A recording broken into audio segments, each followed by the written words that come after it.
Let us remain standing just a moment now for prayer. Let's bow our heads. I wonder, in our congregation tonight, is there any here that would like to be remembered in prayer? Make your request known as we raise our hands to God.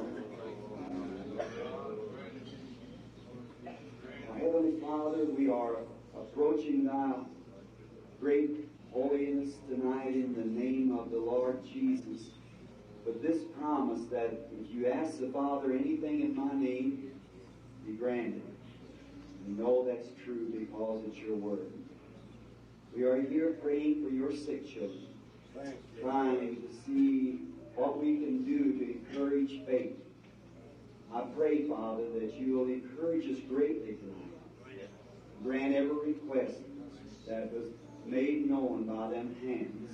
And maybe some had requests that didn't raise their hands. Father, I pray that they'll be granted too. Give glory out of our gathering together tonight. In thy name we pray. Amen. Be seated.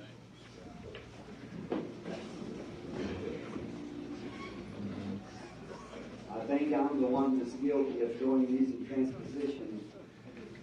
But I'm always afraid that my hoarseness, I don't talk loud enough. Can you hear me back at the back all right now? Way back, can you hear it all right? Yes, that's fine. Now, we are very happy to be here again tonight, just prior to this coming convention of the Full Gospel Businessman. We're looking forward for great blessings in that time. I pray that the Holy Spirit will do something among us tonight that will have us all up into the clouds, as it were, when the convention starts. And the convention is not our coming together just so much to meet each other, but we coming together in the power of the Holy Spirit. That's what brings the convention. We are coming to meet Him. That's our primary purpose of gathering is to meet Him. So glad tonight to see on the platform many of my friends that's begin together. Brother Roll, I met a Brother King, and Brother Brown, your Brother Clayton, also everyone. They're all my friends. And these fine ministers in the city here that I have had this fellowship with for many years. And we are certainly thankful for each one of them. And now, I don't know just what the schedule is, but I have, for the services, with men here like Brother Brown and these men to speak, I'm sure you're going to be blessed with preaching in time of the convention. I've kind of made a little vow that instead of holding the people so late, I could put more time praying for the sick. Everyone, perhaps, has been in the meetings. They know the nature of the meetings. They know what takes place. Therefore, I don't feel that I'm among strangers or someone who doesn't know the little type of ministry that the Lord has given me today. So I'm just going to make my message very simple each night and try to make it 30 minutes when I've been making it 2 hours. So that's quite a difference. It's kind of hard when you get started on a thought, then have to turn it away. But trying to leave a little testimony of things that's taken place. Tomorrow night closes our 3 services before the convention, praying for the sick. Last night I had to leave quite a few that I didn't get to pray for. We had the prayer line last evening, and the Lord gave us a great response to it. Wonderful. I believe that many, many people were healed. But I had to leave many of them holding their cards up. So I promised that I would pray for them tonight. And that's what I aim to do. And then tomorrow night, while we'll pray for the rest, the Lord willing. Now, we're going to turn in the scriptures to లేఖనములు అదొక పాఠము కొరకై నేను పిలవాలనుకుంటే అనుకుంటానికి ఇక్కడ కొన్ని లేఖనములు నేను వ్రాసుకుని ఉన్నాను. దాన్ని నేను పాఠముగా పిలవనా లేదా నాకు తెలియదు. అయితే పాఠము కొరకు ఈ ఆలోచనను నేను స్వీకరించాలనుకుంటున్నాను. దేవుని వాక్యము అవిశ్వాసం నుండి సంపూర్ణ వేర్పాటునకు పిలచును అని. ఇప్పుడు అక్కడ ఆదికాండం పుస్తకములో నుండి ఆదికాండము 13వ అధ్యాయం బైబిల్ గ్రంథములో నుండి నేను చదువుటకు ఆశిస్తున్నాను. చదవటకు 5వ వచనం నుండి ఆరంభిద్దాం. వాక్యము చదువుటకు నేను ఇష్టపడతాను. కారణం, నేను చెప్పినది విఫలము కాగలదు, అది మానవునిది. అయితే నేను ఈ వాక్యమును చదివినట్లయితే ఆయన ఏమి చెప్పానో అది విఫలము కాదు. కాబట్టి అందులో ఉండి ఒక మంచి వచ్చును. వాక్యము చదువుట వలనే కాని మరొక రీతిగా కాదు. 13వ అధ్యాయం యొక్క 5వ వచనం నుండి ఆరంభిద్దాము. అబ్రాముతో కూడా వెళ్లిన లోతుకును గొర్రెలు, గుడ్లు, గుడారములు ఉండిన కనుక వారు కలిసి నివసించుటకు ఆ ప్రదేశము చాలకపోయెను. ఎందుకనగా వారి ఆస్తి వారు కలిసి నివసించలేనంత విస్తారమై ఉండెను. అప్పుడు అబ్రాము పశువుల కాపరులకును లోతు పశువుల కాపరులకును కలహము పుట్టెను. ఆ కాలమందు కనానీయులు, ఫెరిజ్జీలు ఆ దేశంలో కాపురముండిరి. కాబట్టి అబ్రాము, మనము బంధువులము కనుక నాకును నీకును నా పశువుల కాపరులకును నీ పశువుల కాపరులకును కలహముండకూడదు. ఈ దేశమంతయు నీ ఎదుట ఉన్నది కదా, దయచేసి నన్ను విడిచి వేరుగా నుండుము. నీవు ఎడమ తట్టునకు వెళ్ళిన ఎడల నేను కుడి తట్టుకును, నీవు కుడి తట్టునకు వెళ్ళిన ఎడల నేను ఎడమ తట్టుకును వెళ్ళుదునని లోతుతో చెప్పగా, లోతు తన కనులెత్తి యోర్దాను ప్రాంతమంతటినీ చూచెను. యెహోవా సొదొమ గొమొర్రా అను పట్టణములను నాశనము చేయకమునుపు సోయరుకు వచ్చు వరకు అదంతయు యెహోవా తోటవలెను, ఐగుప్తు దేశవలెను నీళ్లుపారు దేశమై ఉండెను. కాబట్టి లోతు తనకు యోర్దాను ప్రాంతమంతటిని ఏర్పరచుకుని తూర్పుగా ప్రయాణము చేసెను. అట్లు వారు ఒకరినొకరు వేరైపోయిరి. అబ్రాము కనానులో నివసించెను. లోతు ఆ మైదానమందున్న పట్టణముల ప్రదేశములలో కాపురముండి సొదొమ దగ్గర తన గుడారము వేసుకునెను. సొదొమ మనుషులు దుష్టులను యెహోవా దృష్టికి బహు పాపులై ఉండిరి. లోతు అబ్రామును విడిచిపోయిన తరువాత యెహోవా, ఇదిగో నీ కనులెత్తి నీవు ఉన్న చోట నుండి ఉత్తరపు తట్టు, దక్షిణపు తట్టు, తూర్పు తట్టు, పడమర తట్టును చూడుము. ఎందుకనగా నీవు చూచుచున్న ఈ దేశమంతటిని నీకును నీ సంతానమునకును సదాకాలము ఇచ్చేదను. సంపూర్ణ వేర్పాటుకై దేవుని వాక్యం పిలుచుచున్నది అను తలంపు. వాక్యము మనం చదువుతున్నప్పుడు, వాక్యము దానికదే ప్రత్యక్షమవునప్పుడు మాత్రమే మనం ఇది ఎరగగలము. ఆదికాండం 1:3 మనం అది కనుగొంటున్నాము. భూమిపైన చీకటి ఉండెను, దేవుని ఆత్మ జలము పైన కదలెను. ఇంకా చెప్పబడెను, వెలుగు కలుగు కాక అనగా వెలుగు కలిగెను. వెలుగు మంచిదైనట్టు దేవుడు చూచెను. దేవుడు వెలుగును చీకటిని వేరుపరచెను. కాబట్టి ఆరంభం నుండి కూడా దేవుని యొక్క వాక్యము వెలుగును చీకటి నుండి వేరు చేయుటకు ప్రారంభించెను. కనుక అది ఈ దినం వరకు అలాగే ఉంటున్నది. యేసును గురించి ఆయన కేవలం 12 సంవత్సరాల వయసున్నప్పుడు గత రాత్రి నేను చెప్పాను, ఆయన తల్లి యొక్క తప్పిదం వలన దేవుని యొక్క తల్లి అని ప్రజల వలన ఎవరైతే చెప్పబడుచున్నాడో, నీ తండ్రియు నేను కన్నీళ్లతో నిన్ను వెతుకుచున్నాము అని ఆ స్త్రీ ఎలా చెప్పగలిగను? వెంటనే వాక్యమయ్యున్న ఆయన, నా తండ్రి పనుల మీద నేనుండవలనని నీకు తెలియదా అని ఆయన చెప్పాడు. చూశారా, ఆమె ఆయనను యోసేపు కుమారుడుగా వివరణ ఇచ్చుచున్నది. అయితే ఆయన యోసేపు కుమారుడు కాదు. ఆయన యోసేపు కుమారుడైనట్లయితే ఆయన అతనితో ఉండును. అయితే ఆయన తండ్రితో ఉన్నాడు, ఆయన పనుల మీద ఉన్నాడు. కాబట్టి వాక్యం ఎల్లప్పుడూ కూడా శోధకము చేయును మరియు ఎల్లప్పుడూ అది ఖచ్చితమైనది. ఎల్లప్పుడూ వాక్యము ప్రతి తప్పును సరిచేయును. ఇప్పుడు దేవుడు భూమిని వాడుకోబోచుండెను. అది సంపూర్ణంగా చీకటిమయమై ఉండెను. దేవుని ఆత్మ మాట్లాడి వెలుగు కలుగు గాకని పలికెను. ఆయన వెలుగును చీకటి నుండి వేరు చేసెను. అది అప్పటి నుండి అలాగునే చేయుచున్నది. చీకటి నుండి వెలుగును వేరు చేయుట. ఇంకా ఆదియందు దేవుని యొక్క వాక్యము భూమిని నీటి నుండి వేరు చేసెను. కాబట్టి దాని కొరకై ఒక కారణము ఆయనకుండెను. ఆ మాట మాట్లాడటానికి ఆయనకు ఒక కారణము ఉంటేనే తప్ప దేవుడు ఎన్నడూ మాట మాట్లాడలేదు. ఆయన నీవలే నావలే కాదు, ప్రత్యేకించి నేను అనేకములైన బుద్ధిహీనమైనవి మాట్లాడతాను. దేవుడు ప్రతి ఒక్క మాటను ఒక అర్థంతో మాట్లాడును. ఆయన సాధించుటకు ప్రయత్నించు ఒకటి, ఆయన మాట ద్వారా ఆయన సంపాదించును లేక సాధించును. అది చేయునని అందును గూర్చి ఆయన ఏది చెప్పినో ఖచ్చితముగా దానినే అది జరిగించును.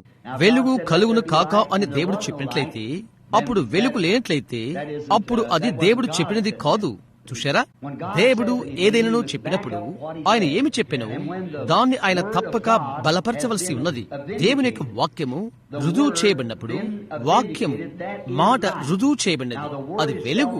అది రుజువు చేయబడిన వెలుగు వరకు వాక్యము దానికదే వెలుగు కాదు. వెలుగు కలుగుగాకని దేవుడు చెప్పినట్లయితే, మరి వెలుగు లేనట్లయితే అలాంటప్పుడు అది దేవుని యొక్క వాక్యము కాదు. అయితే వెలుగు భూమి మీద పరచబడినప్పుడు అది వాక్యము రుజువు చేయబడినది అని చూయించుచున్నది. అది వెలుగై ఉండెను. ఇప్పుడు ఈ దినాన దేవుడు ఒక వాగ్దానం చేసినట్లయితే, ఆ వాగ్దానము రుజువు చేయబడినట్లయితే అప్పుడు అది వెలుగు. అది ఆ దినపు వెలుగై ఉండెను. వాక్యము రుజువు చేయబడినప్పుడే ఆ గడి యొక్క వాక్యము రుజువు చేయబడెను. ఆ తర్వాత కూర మొక్కలు ఆయన పెంచుటకై దేవుడి యొక్క భూమిని కలిగి ఉండబోచుండెను. భూమి మీద ఆయనకు ప్రజలు కలిగి ఉండుటకు. అప్పుడు ఆయన పలికి సముద్రము నుండి నీటిని ఆయన వేరుపరచెను. ఇంకా ఆ తర్వాత ఆదికాండములో ఆయన మరణము నుండి జీవమును వేరు చేసెను. ఇప్పుడు మనము దేవుని వాక్యమును నమ్మినట్లయితే అది మనకు జీవ వాక్యం అవుతున్నది. అయితే మనము దేవుని వాక్యమును ప్రశ్నించితే అది మనకు మరణమవుతున్నది. ఏలైనగా దేవుడు మాట్లాడేను, దాన్ని కాదనగలవాడెవడు? చూశారా, దేవుని వాక్యమును మనం ప్రశ్నించితే అప్పుడు అది మరణమవుతున్నది. హవ్వ వలె హవ్వ దేవుని వాక్యం యొక్క ఒక చిన్న భాగమును ప్రశ్నించినది. అదేమైనది? మనము కలిగిన సమస్త ఇబ్బందులకు అది కారణమయ్యను. ఆమె వాక్యము వెనుకాల ఉన్నట్లయితే దేవుని సంపూర్ణ సర్వాంగ కవచమగు వాక్యము వెనుక రక్షణీయకముగా ఉండినట్లయితే దానిని అపనమ్మక పరుడు కాదు. అలాగైతే అది ఉన్నట్లుగా అది ఎన్నడూ జరిగేది కాదు. అది ఏ విధముగా ఉండినది కాదు. అయితే చూశారా, అక్కడ మరణం వచ్చినది. తర్వాత ఒక ప్రాయశ్చిత్తార్థ బలిని దేవుడు కలిగి ఉండెను. ఆయన మన యెడల కనికరము గలవాడై ఉండి వారి మరణమునకు ప్రత్యామ్నాయ మరణమును ఆయన అంగీకరించెను. ఆయన మరణం నుండి జీవమును వేరు చేసెను. ఇంకా ఆయన వాక్యమును బట్టి అది ఆయన చేసెను. ఈ రోజు అదే ఆయన చేయును. ఆదివారం నేను మాట్లాడినట్లుగా నేల మీద చీకటి, ప్రజలపైన చీకటి, మొత్తం చీకటి. మనము సంపూర్ణ చీకటిలో ఉన్నాము. దీని అంతటి మధ్యలో ఆయన ఇంకా ఎవరైతే ఆయన జీవ వాక్యమును వినగోరుదురో వారితో ఆయన ఇంకా దాన్ని మాట్లాడగోరుచున్నాడు. ఒక వేర్పాటు ఉన్నదని, అనగా వేరవుట ఉన్నదని యేసు ఎల్లప్పుడూ మనతో చెప్పుచుండెను. మానవ జాతికి ముందుగా చెప్పబడి ఉన్న మనం దేవుని సన్నిధానమునకు ఎక్కి వెళ్ళినప్పుడు ఉన్న గంభీరమైన ఆఖరి దినమునకు ముందు ఆఖరి విషయం ఒకటి ఉన్నదని మనం కనుగొనుచున్నాము. అది ఆఖరి వేర్పాటు, వేరు చేయబడ్డ ఆయన మేకల్లో నుండి గొర్రెలను వేరు చేయును. దేవుడు ఎల్లప్పుడూ కూడా వేరు చేయుచునే ఉంటాడు. అదే ఆయన ఏ రాత్రి చేయుచున్నది, అదే ఆయన ఎల్లప్పుడూ చేయనది. ప్రతి కుటుంబంలో నీవు అది చుచ్చుచుందువు. ఆయన అవిశ్వాసం నుండి విశ్వాసమును వేరు చేయును. ఆయన మాట్లాడారు. ఆయన నమ్మిన వారికి, ఆయన విశ్వాసం ఉంచిన వారికి ఆయన బయలుపరుచుకునేను. ఇప్పుడు మనము నాజీరు చేయబట్టుటకు పిలుపును సంఖ్యాకాండం 6వ అధ్యాయంలో కనుగొంటున్నాము. లోకమాంతటి నుండి దేవుని వాక్యం యొద్దకు తమను తాము వేరు చేసుకునుట నాజీరు పిలుపు అవుతున్నది. అది నాజీరు చేయబడుట, వేరు చేయబడుట. సంసోను ప్రభువునకు నాజీరు చేయబడిన వాడని మనము చూచుచున్నాము. ఒక గుర్తు వలన అతడు వేరు చేయబడిను. ఏ గుర్తు ఏదనగా పొడవాటి వెంట్రుకలు ధరించుట లేక కలిగిండుట, 7 జడలతో అతని యొక్క ఉద్దేశముల కొరకై పిలువబడిన వాడంటకు అది యొక్క గుర్తు లేక సూచన ఉంటున్నది. దీని మీద నేను ప్రారంభించాలనుకోవట్లేదు. ఎందుకనగా కొద్ది నిమిషాల క్రితమే నేను మాట్లాడనై ఉన్నానని నేను చెప్పితిని. కొన్ని నిమిషాలు మాత్రమే మాట్లాడాలని నేను చెప్పాను. అయితే నేను ఆలోచన చేస్తున్నాను, ఈ దినమున మన సహోదరులు పొడవాటి వెంట్రుకలు కలిగిండుట వారు ఆ విధముగా కలిగి ఉండాలని బైబిల్ చెప్తున్నట్లుగా వారు అది ప్రభువును అనుసరిస్తున్నట్టుకు నాజీరు గురుతు అని తలచూస్తున్నాను. అది చప్పగా ఉన్నట్లుగా అనిపిస్తుంది. ఇంటికి వారు వెళ్ళటానికి నాకు అది కావాలి, ఇంటికి వెళ్ళటకు నాకు అది కావాలి. చూశారా, ఎందుకంటే అది ఉంది కాబట్టి దేవుడు వారికి చేయమన్నప్పుడు ఒకటి వారు చేస్తున్నట్లుగా అది అనిపిస్తుంది. వేళ ఎంతైనా అనవసరం. అక్కడున్న లోకము అందును గురించి చెప్పవలసి ఉన్నది. ఎంతమంది అపహాసకులు, హేళన చేయవారు లేక విమర్శకులు దాని గురించి ఏమి చెప్పినప్పటికీ లోక కార్యకలాపాలకు సంపూర్తిగా వేరై దేవుని కార్యాలకు సమర్పించుకున్న వ్యక్తిని అవి తొందర చేయలేవు. వారు వాక్యమునకు లోబడుదురు, లోక కార్యకలాపాలకు వేరైపోతారు. ఎందుకంటే వాక్యము వారిని వేరు చేస్తుంది. వారు విమర్శను ఎదుర్కొంటారని నాకు తెలుసు. అయితే మనం విమర్శించబడకపోతే ఏదో పొరపాటు ఉండి ఉంటున్నది. లోకము ఎల్లప్పుడూ తన వారిని ఎరుగును. విమర్శ అయితే నేను చెప్పినట్లుగా జ్ఞాపకముచ్చుకోండి, దేవుని వాక్యం నిమిత్తము విమర్శ అది కేవలము ఆయన కృప యొక్క బాధలను పెంచుతుంది. నీవు క్రైస్తవుడు కొరకై నిన్ను నీవు వేరు చేయబడ్డావని అది చూయిస్తున్నది. ఒకరి వలె నడుచుటకు, ఒకరి వలె జీవించుటకు, దేవుని ప్రతి ఆజ్ఞకు నీవు విధేయుడు ఓటకు. అది నాజీరు చేయబడిన ప్రతిజ్ఞ. లోక కార్యములకు నిన్ను వేరు చేయుట అది దేవుని పిలుపు. వేరు చేయబడుట ఈ రాత్రి దేవుని ఆత్మ వల్ల జన్మించిన ప్రతి పురుషుడు, ప్రతి స్త్రీ, ప్రతి అబ్బాయి, ప్రతి అమ్మాయి వారు ప్రభువునకు నాజీరు చేయబడిన వారు. ఎందుకనగా వారు ఆ విషయాలకు లోకం ఏం చెప్తుందో దానికి లోకం యొక్క కార్యకలాపాలకు తమను తాము వేరు చేసుకున్నారు. పెద్ద పెద్ద పాఠశాలలున్న ఈ నగరంలో మీరు ఉంటున్నారు. మన దేశం ఉన్నత ప్రమాణికలు గల విద్యాభ్యాసం కొరకై పిలుపు ఇవ్వడం మనం చూస్తున్నాము. మంచిదే, అది అందును గూర్చి వేరే చెప్పుట్లేదు. అయితే విద్య రక్షణ ఇవ్వలేదు.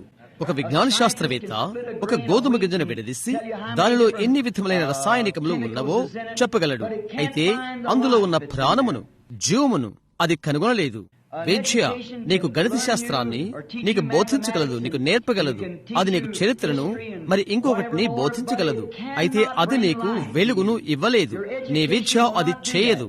నీకు వెలుగిచ్చుటకు దేవునికి ఒక మార్గం ఉన్నది. అదేదనగా లోక కార్యములన్నిటికీ నీవు వేరొకటికి సంసిద్ధపడినప్పుడు, లోక ఆశలన్నిటికీ నీవు వేరొకటికి సంసిద్ధపడినప్పుడు, దేవుని వాగ్దానములకు మాత్రమే నీవు ఆధారపడి అంటుకున్నప్పుడు దేవునికి మార్గమున్నది. పౌలు ప్రభువునకు నాజీరు చేయబడినవాడు.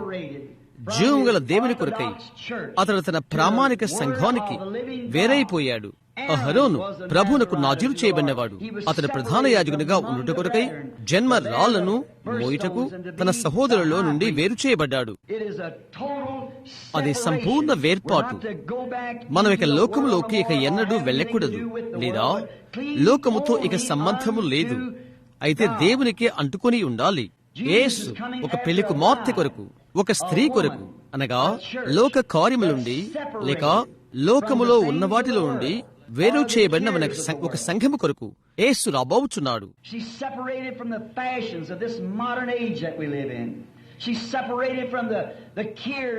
ఆమె సంఘముల పారంపరాచారముల నుండి, చింతనల నుండి ఆమె వేరైపోయినది.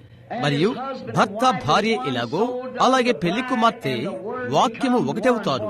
ఏలైనగా వాక్యము పెళ్లి కుమార్తె ద్వారా జీవిస్తున్నది. ఆ విధముగా ఉండును. అదే ఆమె ఆనవాళ్లు, నిదర్శనాలు, ఆమె గుర్తింపు అదే. నేను ఒక పిహెచ్డి కానీ లేక ఎల్ఎడి గాని లాగువేసి ఫలానా శాఖ నుండి లేక పాఠశాల నుండి నా ఆనవాళ్లు చూపించితే ఆ పాఠశాల ఆ నిదర్శనాన్ని గుర్తిస్తున్నది. అయితే విశ్వాసి కలిగి ఉన్న ఒకే ఒక ఆనవాలు అతనిలో ఉండు దేవుని వాక్యమే. ఆ వ్యక్తిలో యేసుక్రీస్తు జీవించుచున్నాడని తెలుపుట. అదే ప్రభువుకు ప్రత్యేకించబడిన నాజీరు, వాక్యము కొరకు వేరు చేయబట్ట. బైబిల్ తెలుపుతున్నది, దేవుని వాక్యం రెండించుల గల ఎటువంటి ఖడ్గము కంటెను వాడిగా ఉండి హృదయం యొక్క తలంపులను ఆలోచనలను శోధించుచు కీళ్లను మూలుగులను విభజించును. ఆ కారణము చేతన యేసు ప్రజలను చూచి వారేమి తలంచుచుండెరో పరిశోధించెను. ఆయన వాక్యమై ఉండెను.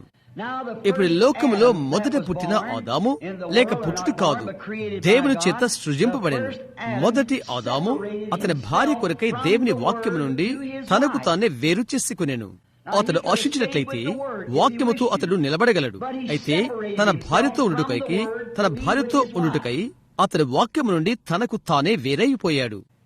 సాధారణమైన ప్రకృతి సంబంధమైన సంఘ సభ్యుడు ఖచ్చితంగా ఈ రోజు చేయుచున్నది అదే. తమ సంఘమును అంటిపెట్టుకుని ఉండు కొరకై నిజమైన జీవంగల వాక్యమునకు వారికి వారే వేరవుతున్నారు. దేవుడు శిక్షిస్తాడా లేదా అని వాక్యం పైన హవ్వ ప్రశ్న పెట్టెను. సాతాను ప్రశ్న పెట్టినది, హవ్వ నమ్మినది. తర్వాత సంఘము ఈనాడు వాక్యం పైన ఆయనేనా? ఆయన ఇంకా సంఘములో ఉండి భూమి మీద ఆయన ఉండినప్పుడు ఆయన చేసిన సూచికలను అద్భుతాలను జరిగించునా? పరిశుద్ధ యోహాను 14:12 మనకై నిజంగా వాగ్దానం చేసినవి ఆయన చేయునా? నా యందు విశ్వాసముంచువాడు నేను చేయు కార్యములు చేయును, వీటికంటే గొప్పవి చేయును. ఎలయనగా నేను తండ్రి యొద్దకు వెళ్ళుచున్నాను. నమ్మిన వారి వలన ఈ సూచక్రియలు జరుగును, వారిని వెంబడించును. ఈనాడు ప్రజలకున్న ప్రశ్నేదనగా అది నిజమేనా అని ఆయన భావమా, అది నిజమేనని ఆయన భావమా అని సంఘము చెప్పినది నీవు అంగీకరించినప్పుడు, అలాగినట్లయితే ఆదాము చేసిన అదే స్థితిలో నిన్ను నీవు పెట్టుకుంటున్నావు. మరియు నీకై నీవు ఈ లోకం యొక్క సంఘమైన స్త్రీలో నీవు కలిసిపోతున్నావు. తమకు తాము లోకం నుండి వేరే వాక్యానికి చెందినట్లుగా అట్టి ప్రతి విశ్వాసికి దేవుడు వాగ్దానం చేసిన ఆశీర్వాదముల నుండి నీవు వేరు చేసుకుంటున్నావు. అది సత్యమే. మనము చూచుచున్న దేవుని వాక్యము ప్రతి కాలంలో గుండా కొన్ని విషయాలు జరుగుటకు పంచివ్వబడినది. ఆ దినమును జీవించు ధన్యతను మనం కలిగి ఉన్నాము. ఇది పంచివ్వబడినప్పుడు అది ఏ విధముగా జరుగుతుందా అని కొన్నిసార్లు మనుషుడు ఆశ్చర్యపడతాడు. పండిత ప్రవీణులు వారి స్వంత తలంపులు వారు కలిగి ఉంటున్నారు. అయితే వారి యొక్క కాలములలో దేవుడు ఎప్పుడు కూడా ఆయన ప్రవక్తను పంపి ఉండెను. ప్రభు యొక్క వాక్యము ప్రవక్త యొద్దకు వచ్చి ఆ తరానికి వాక్యమును రుజువు చేసెను. ప్రవక్తలు ఎల్లప్పుడూ కూడా నాజీరులు. దేవుని వాక్యానికి విధేయులవుట కొరకై ప్రతిదానికి వారు వేరైపోయారు. పేతురు, యోహానులు మేము మనుష్యునికి విధేయులము కావలేనా, దేవునికి విధేయులము కావలేనా అని చెప్పినది మీకు జ్ఞాపకం లేదా? పెంతెకోస్తు అనుభవాన్ని వారు ప్రశ్నించినప్పుడు అది చెప్పిరి. మొదటి మానవుడు, మొదటి ఆదాము, దేవుడు ఆయన వాక్యమును నిలబెట్టుకునో లేదో అని ప్రశ్నించిన అతని భార్యతో వెళ్లిపోయాను.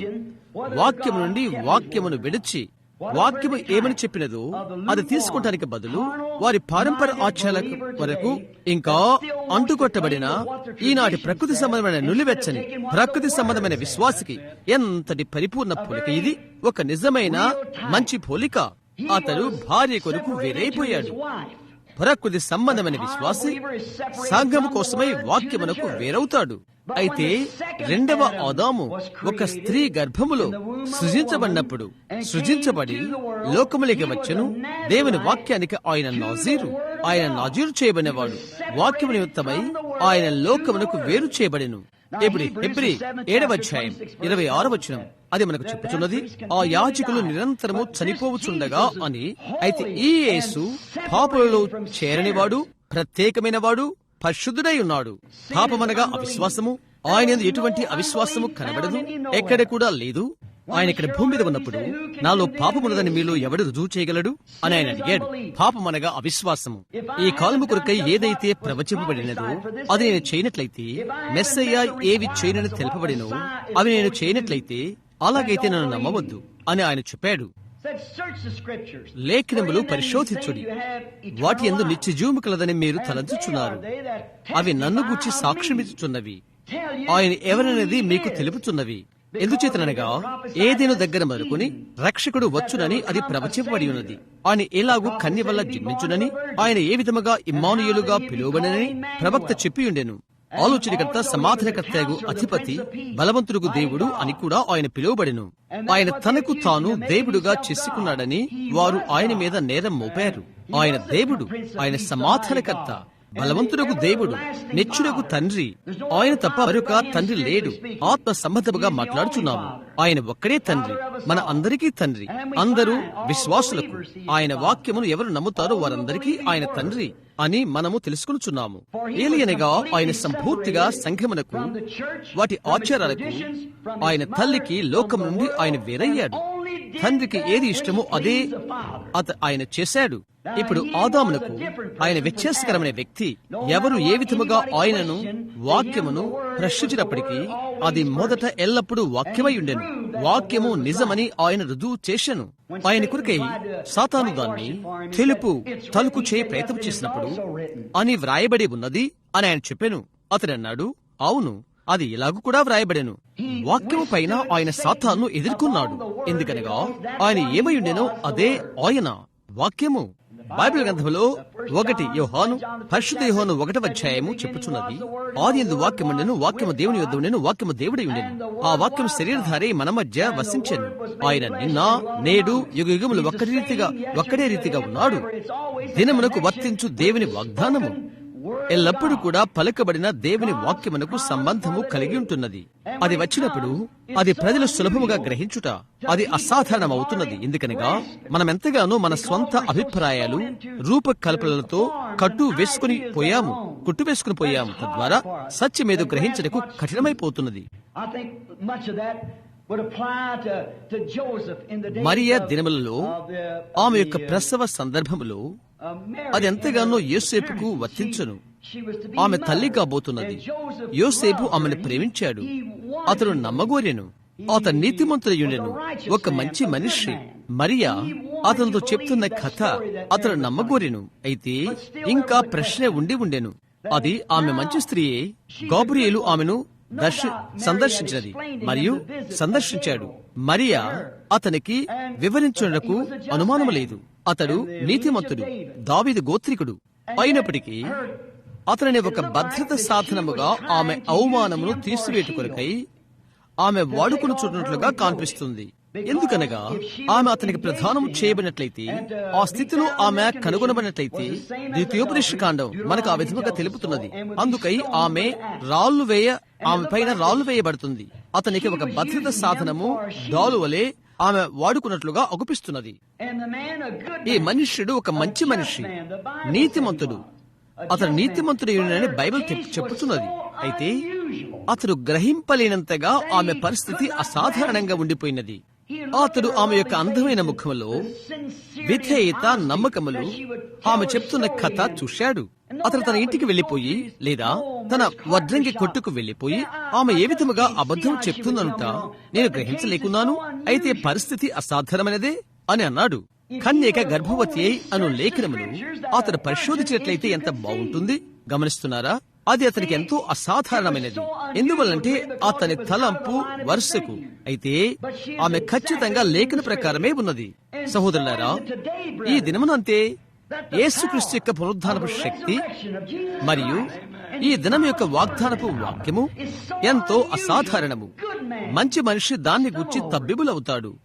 అదెంతో అసాధారణమైనది. వారు చెప్పారు, చనిపోయిన వారు తిరిగి లేచిరి, గుడ్డి వారు చూచిరి, చెవిటి వారు విన్నారు, పరిశుద్ధాత్మ తలంపులను వివేచించి రాబోతున్న విషయాలు తెలియచేసెను. ఒక్కసారి కూడా అపజయము లేదు.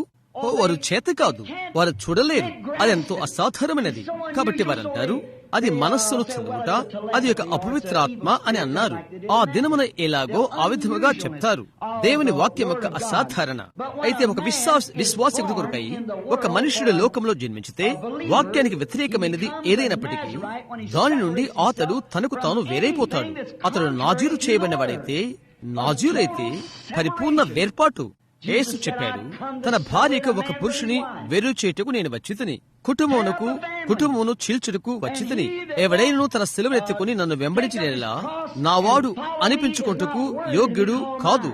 ఎవడైనను తన సిలువనెత్తుకుని నన్ను వెంబడించని ఎడలా నావాడు అనిపించుకుంటకు యోగ్యుడు కాదు. ప్రతి ఒక్క దానికి వేరవుట ఏదైనప్పటికీ సంఘము నుండి, సాటి సహవాసుల నుండి, నమ్మకము నుండి లేక కుటుంబం నుండి దేవుని యొక్క వాక్యం సంపూర్ణంగా నమ్మటానికి నీకు మధ్య ఏది ఉన్నప్పటికీ నీ యొక్క ఆత్మ ఈ కాలం యొక్క ప్రతి వాగ్దానానికి ఆమేన్ అని పలకకపోతే ఎక్కడో ఒక చోట ఒకటి తప్పున్నది. నీకు వేర్పాటు అవసరము. కాబట్టి యేసు వాక్యమై శరీరధారి అయ్యను. ఆయన సంపూర్తిగా పాపుల నుండి, అవిశ్వాసుల నుండి వేరాయను. వాక్యము దానికదే సంపూర్ణంగా నిండారుగా ఆయన ద్వారా ప్రవహించినట్లుగా అది ఆయన చెప్పాడు. తండ్రి చేయుట మొదట నేను చూచితేనే కాని నేను ఏది చేయను ఆయన వారు అడుగుచు ప్రయత్నించుచుండిరి. ఆయన చెప్పాడు, తండ్రి చేయుట కుమారుడు చూచితేనే కాని కుమారుడు తనకు తాను ఏదీ చేయడు అని మీతో నిశ్చయముగా చెప్పుచున్నాను. గమనించు, ఆయన చెప్పిన ప్రతిదీ పరిపూర్ణమైనది. దాన్ని గూర్చి ఆయన అడగడు, దాన్ని గూర్చి తలంచడు. అది పరిపూర్ణమైనది. ఆయన పరిపూర్ణమైన సత్యము ఎల్లప్పుడూ తప్పు నుండి సత్యమును వేరు చేస్తున్నది. నేను తిరిగి ఇచ్చుచున్నట్లుగా ఆయన తల్లి అన్నది, నీ తండ్రియు నేను ఆ యాజకులకు ముందు, నీ తండ్రియు నేను అది కన్య వల్ల జన్మించిన కుమారుడని ఆమె ముందుగానే సాక్ష్యమిచ్చినది. అయితే ఆమె వాక్యముతో ఉన్న క్షణములలో 12 సంవత్సరాల పిల్లవాడు పాఠశాలలో ఉన్నట్లు మనకు ఎటువంటి వివరణ పట్టికలు లేవు. యాజకులతోనూ ఋషులతోనూ పండితులతోనూ వాదించట్లో ఆయన విజ్ఞానము ఎంత గొప్పదయ్యాను. ఎందుకు ఈ యోసేపు ఆయన తండ్రి అని ఆమె చెప్పినప్పుడు చాలా త్వరగా దేవుని వాక్యము చాలా త్వరగా ఆయన వేర్పాటు అయ్యాడు. ఆయన వాక్యమై ఉండెను. వాక్యము తప్పును సరిచేయును. నేను నా తండ్రి పనుల మీద ఉండవలని తెలియదా? అది కేవలం 12 సంవత్సరాల బాలుడు కాదు. తప్పును సరిచేటు కొరకు ఆయన చిన్నపిల్లవాని నోటి ద్వారా దేవుని యొక్క వాక్యము మాట్లాడుచున్నది. వేరు చేయబడుట వెలుగును చీకటి నుండి వేరు చేసినట్లు ఆరంభములో ఆయన చేసినట్లుగా వేర్పాటు చేయును. సత్యము నుండి అబద్ధమును, జీవు నుండి మరణమును వేరు చేయును. అది వేరు చేయబడుట. అన్ని సమయాల్లో నిర్హేతుకముగా వాక్యము సంపూర్ణమైన నిండైన వేర్పాటును కోరును. ప్రతి ఒక్కరి మాట అబద్ధము, నా మాట నిజము అని యేసు చెప్పెను. అన్ని యుగముల్లోనూ ఇదే విషయం జరిగినది. అది వేరుగుట. ఎల్లప్పుడూ ఆయన ప్రజలను ఆయన విశ్వాసం నుంచి వేరు చేయును. ప్రారంభమందు ఆయన అది చేశాడు. ఈ రోజు అది ఆయన చేయును. ప్రవక్తల్లో ప్రతి ఒక్కరూ అవిశ్వాసం నుంచి వేరేరి. వారిది చేయుటకు కారణం ఎందుకనగా ప్రభు వాక్యం ప్రవక్తల యొద్దకు వచ్చెను. పాత నిబంధనలోని దీర్ఘదర్శి అను మాటకు అర్థం ఏంటి అనున్నది ఇక్కడ ఆదివారం రాత్రి లేదా గత రాత్రి ఎక్కడో నేను మాట్లాడి ఉంటునని నమ్ముతున్నాను. దాని యొక్క అర్థం ఒక దైవికమైన జరగనయున్న భవిష్యత్తు విషయము చెప్పు ఒక మనుష్యుడు. ఆ తర్వాత అవి నిష్ఫలము కాకుండా ఖచ్చితంగా జరిగినట్లయితే, అతడు చెప్పినవి ఖచ్చితంగా జరిగితే, అప్పుడు దేవుడు చెప్పాడు, ఈ మనుష్యుని మాట వినుడి, అతని మాట ఆలకించి అతనికి భయపడుడి, ఇలయనగా నేను అతనితో ఉన్నాను. అప్పుడు వ్రాయబడిన వాక్యం యొక్క దైవిక అర్థము అతడు కలిగి ఉంటున్నాడు. గుర్తింపు యొక్క ఆనవాళ్లు అవే. అతడు దేవుని యొక్క ప్రవక్త అని, వాక్యము అతని యొద్దకు వచ్చినని యోగ్యతలు అవే. అవునది నిజం. ఇప్పుడు వేరు చేయబడుట లోకపు సంఘము నుండి అది యెషయాను వేరుపరిచినది. లోకపు సంఘము నుండి అది మోషేను వేరు చేసినది. కాలాలలో అందరి ప్రవక్తలను లోకపు సంఘము నుండి వేరు చేసినది. ఆయన యొక్క సహోదరుల నుండి యేసును అది వేరు చేసినది. ఆ దినమునున్న సంఘమైన పరిసయ్యుల నుండి, సద్దూకయ్యుల నుండి, గొప్పవారనబడిన వారు, పరిశుద్ధులు, మంచివారు, బాగా ఉన్నవారు, దీనులైన వారు, యేసు కనపరిచిన ఆత్మ ఫలము కంటే ఇంకా ఎక్కువగా కనపరిచిన వారు, అట్టివారి నుండి అపోస్తలను అది వేరు చేసినది. అయితే ఆయన యొక్క యోగ్యతలేంటి? అది వాక్యము ఆయనతో ఉండెను. ఆ దినమునకు వాగ్దానం చేయబడిన వాక్యము ఆయన ద్వారా జీవితుచుండెను. ఆయన చెప్పాడు, నాలో పాపం ఉన్నదని మీలో ఎవరు నిరూపించగలరు? నేను చెప్పినది జరగలేదని మీలో ఎవరు అది చెప్పగలరు? అది ప్రభువునకు వేరు చేయబడి నాజీరు చేయబడినవాడు ఆయన అని అది చూయించుచున్నది. శరీరంలో ఉన్న ప్రభువు ఆయనే అయ్యుండెను. అబ్రహాము అతడు కూడా లోకం నుండి వేరు చేయబడినవాడు. అతనిని దేవుడు 75 సంవత్సరాలప్పుడు పిలిచినప్పుడు, నీ సమస్తమైన అవిశ్వాసం నుండి, నీ బంధువుల యొద్ద నుండి నిన్ను నీవు వేరుపరచుకొనుము. ముందు నీ వెన్నడు నడవని లోకములోనికి, ముందు నీ వెన్నడు ఎరుగని ప్రజల యొద్దకు రమ్ము. నీవు ప్రభువునకు నాజీరు చేయబడినవాడుగా ఉండుటకు, నీవు నమ్మిన దానికి వ్యతిరేక్తముగా ఎవరైతే ఉన్నారో వారి యొద్ద నుండి వేరే బయటికి రమ్ము. ఎందుకనగా అతడు కుమారుని కూర్చిన వాగ్దానము పట్టుకుని ఉన్నాడు. అతడు తన యొక్క తండ్రి యొద్ద నుండి, తల్లి యొద్ద నుండి, తన బంధువుల యొద్ద నుండి వేరు కావలసి ఉన్నది. అతనిని వేరు చేసినది ఏది? అతడు మంచివాడని అనుదాన్ని బట్టి కాదు, అయితే దేవుడు అతనికిచ్చిన వాగ్దానమును దేవుడు నెరవేర్చ సమర్థుడని అతడు నమ్మియుండెను కనుక. అతనికి 75 సంవత్సరాలైన తర్వాత బిడ్డ పుట్టలేదు. షారాకు 90, అతనికి 100. ప్రభు దూత అతను దర్శించినప్పుడు యేసు అది వివరణ ఇచ్చుచు కడవరి దినములో అది మరలా వచ్చునని చెప్పెను. దేవుడు మానవ రూపమున అతని ఎదురు కూర్చుండి మాట్లాడెను. షారా అంతా 100 సంవత్సరాల వయస్కురాలై గుడారం లోపలి ఉండి నవ్వినది. ఎందుకనగా వాగ్దాన సమయం ప్రకారముగా నేను నిన్ను దర్శించదను అని దూత చెప్పిన కనుక. ఆమె అన్నది, నేనా ముసలిదానైన నాకు నా యజమాని వలన సుఖము కలుగునా? అతడు ముసలివాడై ఉన్నాడే అని ఎరిగినదై ఆమె అన్నది. ఏ మనుష్యుడు శరీరధారి అయిన దేవుడు షారా గుడారములో నవ్వనేలా అని అన్నాడాయన. ఇప్పుడు ఆమె పారిపోయి లేక తప్పుకొని అది తృణీకరించుటకే ప్రయత్నం చేస్తున్నది. అయితే ఆయన చెప్పాడు, అవును నీవు నవ్వితివి, ఎందుకనగా అది నిజమేనని ఆమె నమ్మలేకపోయింది కాబట్టి. ఎప్పుడు గమనించు, సదొమ దినములలో ఏ విధముగా ఉండెనో మనుష్య కుమారుని ప్రత్యక్షత యందు అలాగ ఉండునని, అది మరలా వచ్చునని యేసు చెప్పెను. మరలా దేవుని ఆత్మ మానవ శరీరం పైన వచ్చును. ఆ మనుష్యుడు మానవ శరీరములో ఆవుదూడ మాంసం భుజించి ఆవు పాలు త్రాగి వెన్న రొట్టె భుజించాడు. అబ్రహాము చెప్పాడు, ఎలోహీము అని, దేవుడు శరీరధారి ఆయను. యేసు దాన్ని వాగ్దానం చేశాడు. ఆయన రాకడికి ముందు దేవుడు మానవ శరీరమున ప్రత్యక్షమవునని యేసు వాగ్దానం చేశాడు. ఒకే ఒక దేవుడు ఉన్నాడు, అది పరిశుద్ధాత్మ. తనకు తానుగా ప్రత్యక్షపరచుకునుట, వేరై తిరిగి అబ్రహాము నుండి లోతు వేరైపోవుట. లోతు లోకమును కోరుకున్నాడు. దేవుడు అతని లోకమును ముక్కలు చెక్కలు చేశాడు. అబ్రహామును లోతును వేరు చేశాడు. లోతు ఇవి నిజమని తలంచని ప్రకృతి సంబంధమైన విశ్వాసకి తిరిగి ఒక పోలికై ఉన్నాడు. అతడు అలాగు సొదొమలోకి వెళ్లిపోయాడు. అతనికి వాస్తవమైన నిప్పంటుకునే కర్ర దినుసు అని మనం పిలుద్దాం అతనికి లేదు. అనగా మంచి మంచి అని, చెడు చెడు అన్నది అతనికి లేదు. కాబట్టి అతడు లోపలకు వెళ్లిపోయాడు. మనం ఆ విధముగా గంటల కొద్దిగా కొనసాగగలము. ఈ విశ్వాసులంతా వీరందరూ కూడా నీ జేబులోని చిల్లర నాణెములు, దేవుని చేతిలో చిల్లర వంటి వారు.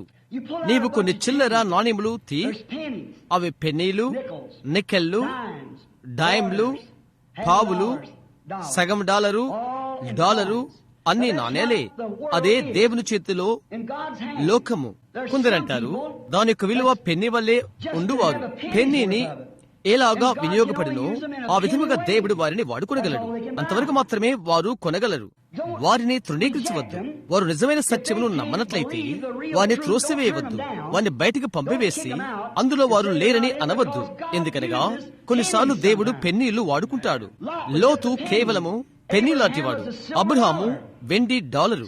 కనుక ఒక అబ్రహాము ఒకటుకు 100 లోతులను తీసుకునవలసి ఉన్నది.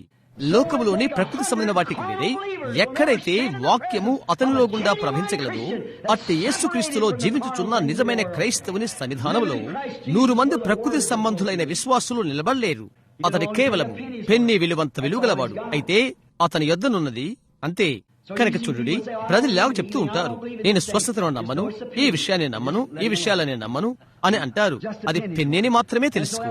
అయితే అతన్ని అలాగే ఉండని. చూశారా, కేవలం పెన్నీ అంత విలువ. కనుక అంతే అతడు కొనగలడు. అతను నిలుపు చేయవద్దు. అతని అలాగే ఉండని జ్ఞప్తించుకో. అతడు వెళ్ళగలిగినది అంతే.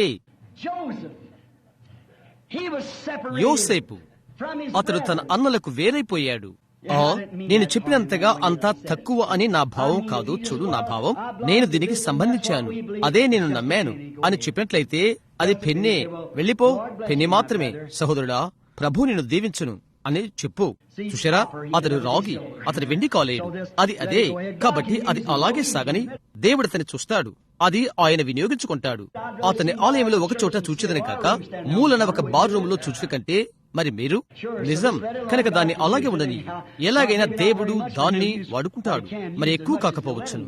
అయితే ఆయన చేత ఎంతగా వాడబడగలుగుతాడో ఆయన వాడుకోగలిగినది ఆయన వాడుకుంటాడు. కాబట్టి దేనినైనా విషదపరచుట అనేది అదొక విధమైన కఠినమైన పద్ధతి అవుతున్నది. సరే, అందులో ఉన్న నా భావమేదో, దాన్ని గురించి నా భావమేదో మీరు ఆ సత్యాన్ని గ్రహించారని నేను నిరీక్షిస్తున్నాను.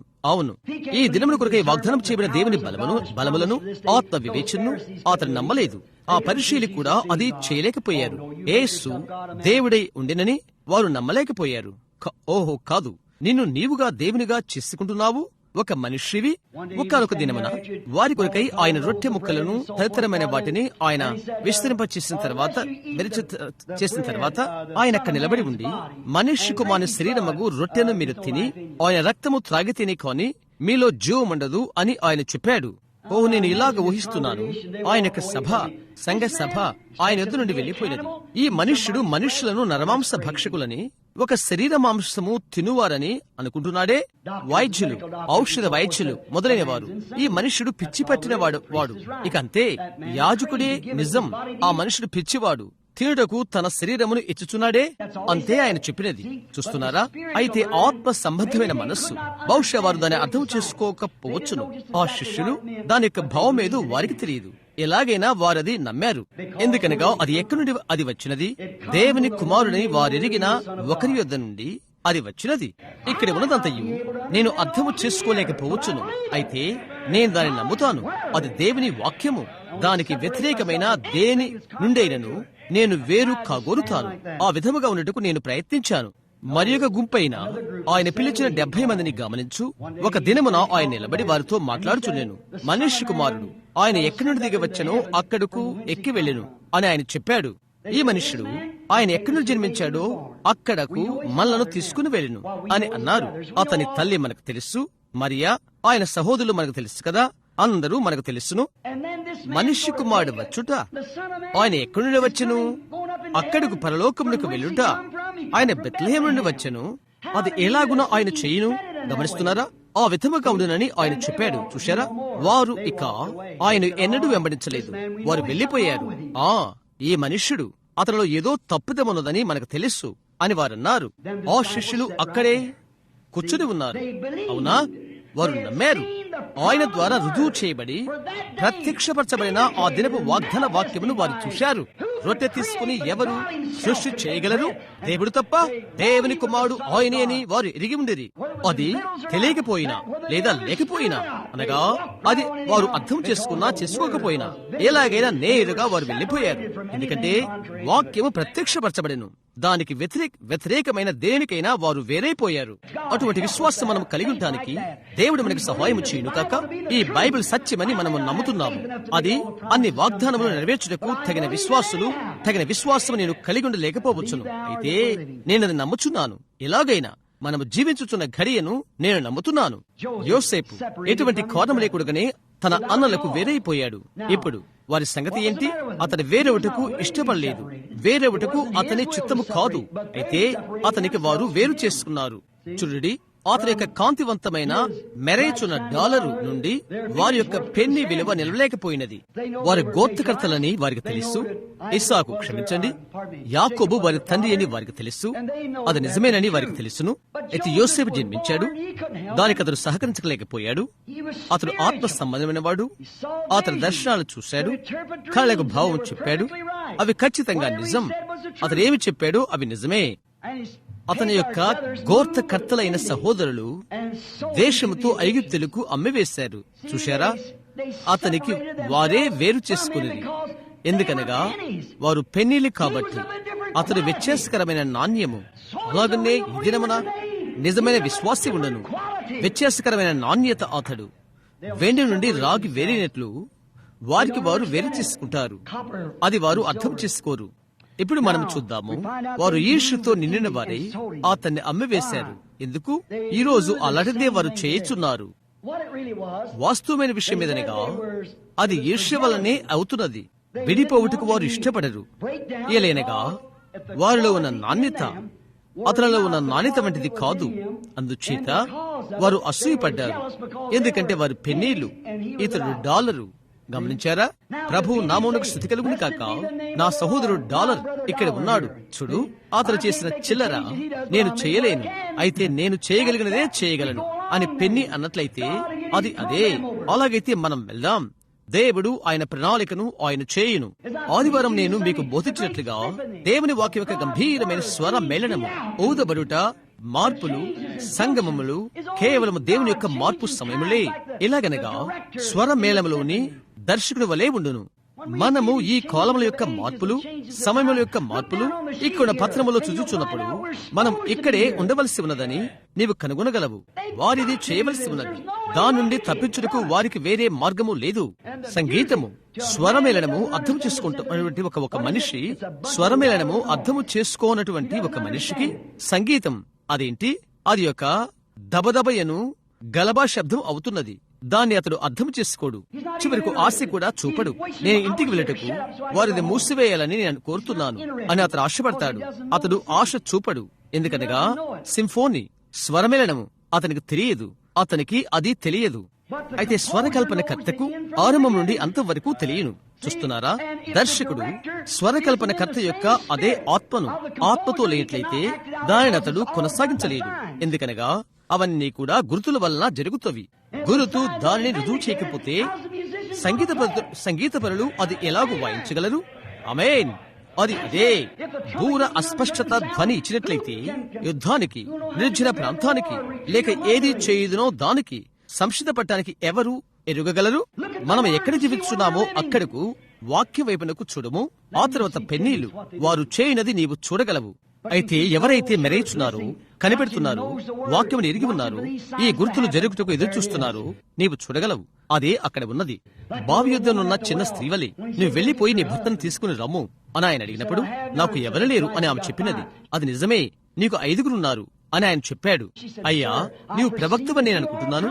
సంవత్సరాల నుండి మాకు లేదు. అయితే మెస్సయ్య వచ్చునని మాకు తెలుసు. ఆయన ప్రవక్త యుండును, అదే ఆయన చేయను అని ఆమె అన్నది. నేనే ఆయన్ను అని ఆయన చెప్పాడు. ఓహో, ఖచ్చితంగా స్వరమెలడము అధమ శృతి నుండి ఉన్నత శృతి వరకు ఖచ్చితమైన ధ్వని ఇచ్చను. ఆమె పట్టణంలోకి పరుగులు తీసుకుని పోయి వచ్చి నేను చేసినవని నాతో చెప్పిన ఆయన వచ్చి చూడుడి అని చెప్పినది. మనం ఎదురు చూచున్న మెస్సయ్య అయ్యనే కాడా అని చెప్పినది. ఖచ్చితంగా చూశారా? ఆమె స్వరమేళంలో ఉన్న పట్టి సంగీతమంతా ఆమె అర్థం చేసుకున్నది. అది అవిశ్వాసము నుండి విశ్వాసము వేరుపరుస్తుంది. విశ్వాసము సంఘము ద్వారా రాదు. విశ్వాసము దేవుని వాక్య వినుటి వలన వచ్చును. అది ఏమైనది ఎరుగును. అలాంటి విషయమే ఈనాడు మనము చూస్తున్నాము. ఇప్పుడు ముగింపులో 5 నిమిషాలిక అనేక మంది వరముల వైపు చూస్తారు. ప్రజలు వరముల వైపు చూచి ఆహా, ఎంతటి గంభీరమైన విషయం అని అనుకుంటారు. వాటిని వరములను అనుకరణ చేయుటకు ప్రయత్నిస్తారు. నీవది చేయలేవు. నీవు పెన్నీని డాలరు చేయలేవు. నీవు దాన్ని డిమ్గా చేయలేవు. చూడు, నికెలు చేయలేవు. అది పెన్నే. అయితే నీకు నీవుగా ఒక పెన్నీగా గుర్తించినట్లయితే మిగతా చిల్లరతో వెళితే చూశారా, దేవుడు నిన్ను వాడుకుంటాడు. మనం అన్ని చేయలేకపోవచ్చు. దేవుడు ఇశ్రాయేలును ఐగుప్తు నుండి పిలిచినప్పుడు మోషే చేసిన దానిని వారిలో ప్రతి ఒక్కరూ చేయలేదు. అయితే వారు అది నమ్మారు. అవును కదా, వారు మోషేను నమ్మారు. ఎందుకనగా ఆ ఘడియకు అది గుర్తని వారు గుర్తెరిగిరి. ఆయన వాక్యమును అతడు కలిగి ఉన్నాడని దేవుడు రుజువు చేశాను. వారు చెప్పారు ఫరో బల్లేలను కలిగి ఉన్నాడని. ఆయన చెప్పాడు మోషే ఆయన వాక్యమును కలిగి ఉన్నాడని. అదే ఫరో సైన్యాన్ని కలిగి ఉండవచ్చును, అయితే మోషే వాక్యాన్ని కలిగి ఉన్నాడు. ఎందుకనగా అతడు దేవుని యొక్క ప్రవక్త. వాక్యము అతని యొద్దకు వచ్చును. అది సత్యమని రుజువు చేయబడినది. మట్టి తీసుకుని పైకి విసిరవేసి ఈగలను కలుగు చేసినది. అది జీవముగల దేవుడు. మనుష్యుడు అది చేయలేడు. ఒక మనిషినిగా ఒక నిలబడి రేపటికి ఈ సమయంలో ఫలానా జరగబోతున్నది, మరి అది జరిగినది. చూశారా? దేవుని యొక్క వాక్యం మోషే కలిగి ఉన్నాడని వారికి తెలుసు. ఎన్ని ఈటెలు, ఎన్ని కారాగారములు ఫరోకు ఉన్నా అనవసరం. ఎన్ని ఇటుకలు తయారు చేసినప్పటికీ మోషే వాక్యమును కలిగి ఉన్నాడు. కనుక వారు అరణ్యములోకి సాగిపోయారు. అక్కడ ఒక మనుషుడు ఉన్నాడు, దాతాను. మోషే తనకు తాను ఎక్కువ చేస్తున్నాడు. మనమంతా పరిశుద్ధులం, మోషే చేస్తుంది మనమందరము చేయగలుగుతాము అని అతడన్నాడు. మోషే అన్నాడు, దేవా, ఇదంతా ఏంటి? ఆయన చెప్పాడు, నీవు వేరుపరచుకో, వారి యొద్ద నుండి దూరంగా వెళ్ళు. ఆయన భూమిని విభజించాడు. అది దాతాను అతని గుంపును మృంగివేసినది. ఆయన వాక్యం రుజువు చేయొచ్చు చీకటి నుండి వెలుగును వేరు చేశాడు. ఈ దినమున ఆయన అదే దేవుడు.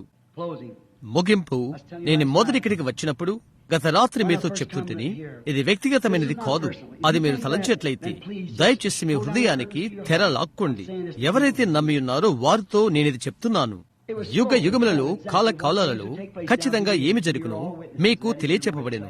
గత రాత్రి ఆత్మ వివేచనకు మిగతా వాటికి మీరు ఎలా సాక్షులో, మీరందరూ దానికి సాక్షులు. ఎలాగూ అనుకరణ చేయువారు ఉంటారని, అనుకరణ చేయుదురని, ప్రతిదీ జరుగుతుందని, అది ఎలాగూ అనువాటికి. అయితే కడవరది గంభీరమైన విషయం జరగబోతున్నది. సంవత్సరం నుండి దాని కొరకై మనం ఎదురు చూస్తున్నాము. మొదట అది ఎప్పుడు జరిగినదో మనందరికీ తెలుసును. సృష్టి ఉనికిలో వచ్చుట 3వ పర్యాయము, ఆ తర్వాత 4వసారి, 5వసారి అది జరిగినది. గత రాత్రి నేను మీతో చెప్పితిని, ఈ సంఘముల సమాఖ్య కొరకై అది ఎదురు చూస్తూ ఉన్నది.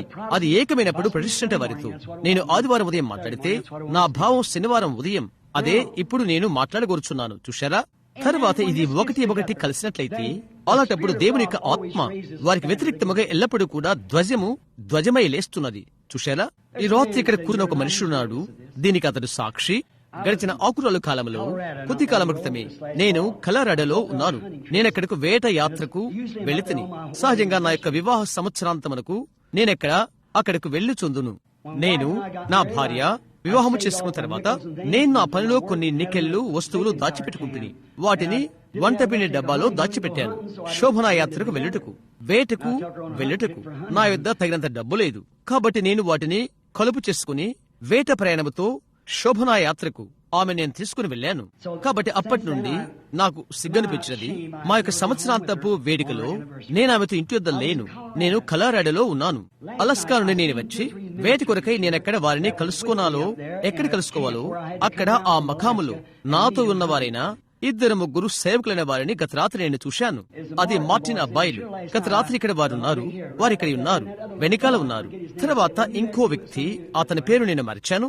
బిడ్డా, అక్కడ నీవు కూడా ఉన్నావా? అవునది నిజం. బహుశా సహోదరు పామర్ ఇక్కడ ఉన్నాడా?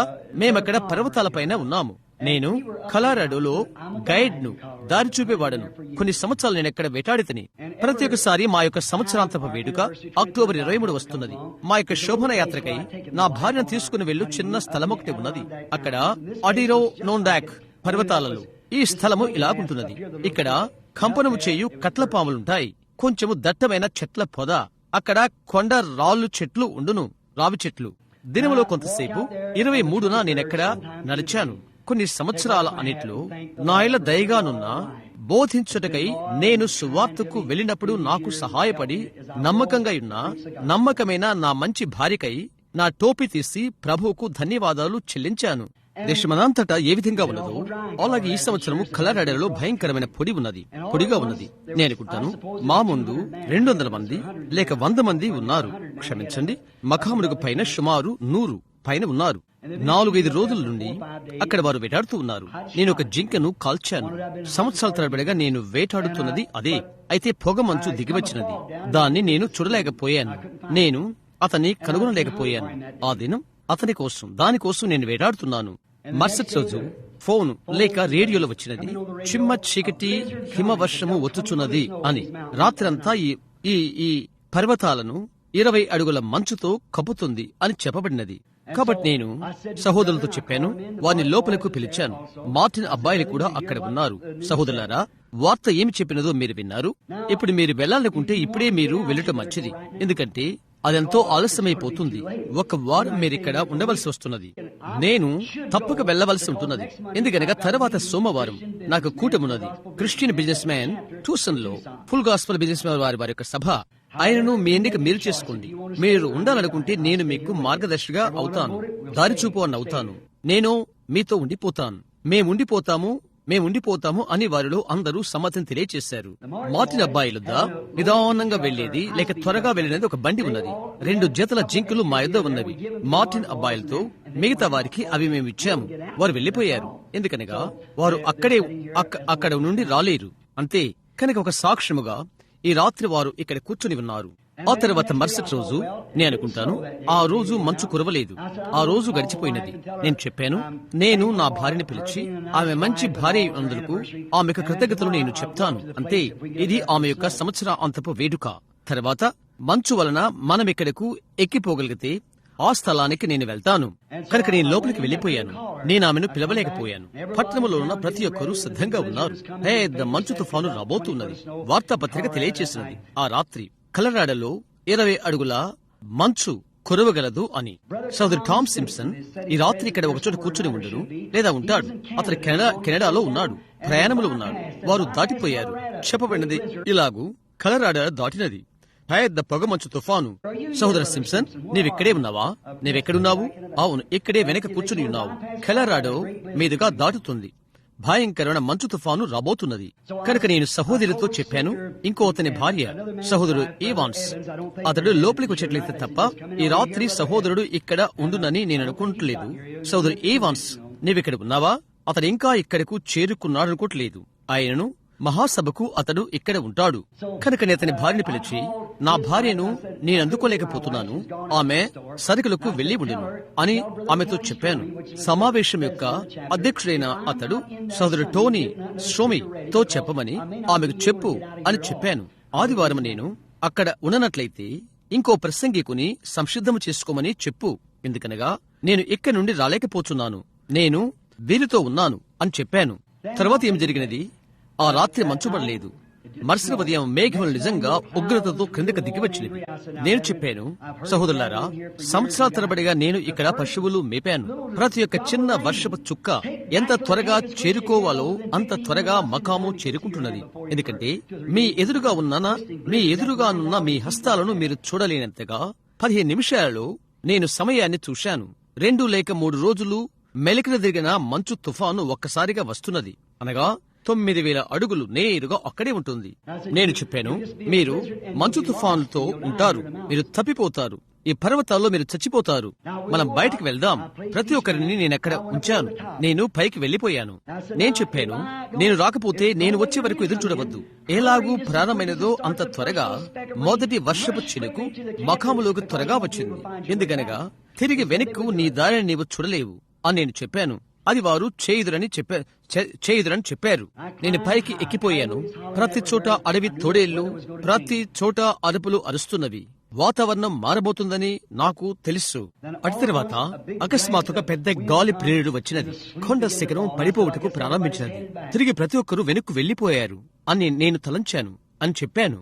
సరే, నేను నిలబడి చుట్టూ చూశాను. నేను అనుకుంటున్నాను, నేను తిరిగి వెనక్కి వెళ్లక ముందు ఆ జింక నేను కనుగొనాలనుకుంటున్నాను. ఎందుకంటే మంచు దాన్ని కప్పివేయను. తిరిగి అవి వసంత ఋతువు వరకు కనిపించవు. కాబట్టి నేను ఆలోచన చేశాను, ఆ జింక కొరకు నేనెంతో కష్టంగా వేటాడతాను. ఆ విధముగా తప్పించుకుని పోయినది అదే మొదటి జింక అవుతున్నది. ఈ చిన్న తుపాకీ నేను పొందినది మొదలుకొని దానితో 55 శిఖరాల ఆట. నేననుకున్నాను, సరే, ఆ విధముగా అది వెళ్లిపోవడం నేను సహించనే. ఒక క్షణంలో పెద్ద మంచు పడుతుంది. బండలుగా కనిపిస్తున్నది. ప్రతి చోట పడుతున్నది. గాలి ప్రారంభించినది. ఈ శిఖరం నుండి ఎలాగూ దిగాలో కఠినంగా అగుపిస్తున్నది. ఈ కొండల వరుస ఉండటం నాకు తెలుసు. నేను వెళ్లిపోయి కాలువ కయ్యను తాకినట్లయితే నేను కాలువలో వెళ్లిపోయి చిన్న నడిచే వంతెనను నేను తాకుతాను. ఆ తర్వాత పైన దారిని నేను తెలుసుకుని ఎక్కడ మకామున్నదో అక్కడకు చేరుకుంటాను. నేను రాగలిగిన మార్గము అదొక్కటి మాత్రమే. ఇంకా నేను తలంచాను, నేను ఒకటి లేక మరొకటి మార్గమున కదలి వెళితే ఇక అంతే, నీవిక కనబడవు, కాబట్టి అక్కడే చనిపోతావు. కనుక నేను పర్వతాల వెనక్కి వెళ్ళటానికి వెళ్లిపోయాను. నేను ఎక్కడ ఉన్నానో అక్కడికి 300 అడుగులు లేక 400 అడుగులు చేరుకున్నాను. ఇప్పుడు ఇది వింతగా వినిపించును, అయితే నా ఎదుట ఇక్కడ బైబిల్ గ్రంథము పెట్టబడి ఉన్నది. పరలోకపు తండ్రి నాకు సాక్షి ఉన్నాడు. నేను తప్పించుకోవటానికై ఇక పరుగులు తీసినంత అయిపోయినది. అక్కడ గాలి బలంగా వీస్తున్నది. నా ఎదుట 20 అడుగులు చూడగలిగితిని. నేనున్న గుబుర్లో నుండి, కర్రలలో నుండి గాలి విసురుతూ మెలికలు తిరుగుతూ ఉన్నది. ఒక స్వరం చెప్పినది, ఆగు, నీవెక్కడి నుండి వచ్చిదివో అక్కడకు తిరిగి వెళ్ళు. సరే, నేను ఆగిపోయాను. బహుశా గాలి శబ్దం కాబోలు. అలాగన కాకుండా మరో విధముగా నేను తలంచట్లేదు అని నేను అనుకున్నాను. ఒక క్షణం నేను వేచి చూశాను. అబ్బాయిలు ఒకరు ఒక శాండ్విచ్ రొట్టె సిద్ధపరిచి ఉండిరి. దాన్ని బయటికి లాగాను. అది నిజంగా శాండ్విచ్ రొట్టె. నేను తడుస్తూ ఉన్నాను. చెమట పుట్టుకొస్తుంది. అది లోపల కొంత మాంసముతో ఉన్న పెద్ద రొట్టె ముద్ద ఒక చోట ఉన్నది. నేను ఒక విధంగా ఆకలితో ఉన్నాను. ఎలాగైతేనేమి నేను తిన్నాను. నేను అక్కడ నిలబడి ఉన్నాను. అది చిన్న కాగితాన్ని పాతిపెట్టాను. ఆ చిన్న కాగితాన్ని, ఎందుకంటే ఒక జంతువు అది చూస్తవి. మానవ వినికిడి అలాంటిది ఉన్నప్పటికీ అవి పారిపోతవి, వెళ్లిపోతవి. కనుక నేను కొద్దిగా నిలబడి, సరే, నేను ముందుకు సాగుతాను అని అనుకున్నాను. నేను కథలు వెళ్ళటానికి మొదలు పెట్టాను. నా స్వరాన్ని మీరు ఎంత స్పష్టంగా వింటున్నారో ఆ విధముగా వెనుకకు తిరిగి నీవెక్కడి నుండి వచ్చిదివో అక్కడికి వెళ్ళు అని ఒకటి చెప్పినది. ఆ మరణ కోణములోకి నడిచి వెళ్ళమని దేవుడు ఇలాగూ చెప్తాడు. ఒక్క నిమిషము నేనక్కడ నిలిచిపోయి నేను ఇలాగూ ఆలోచించేశాను. ఆ ఉడతలను గూర్చి చెప్పినది అదే. నా భార్యను గూర్చి గత రాత్రి నేను మీతో చెప్పినది అదే. కేవలం స్వరము, మానవ స్వరము.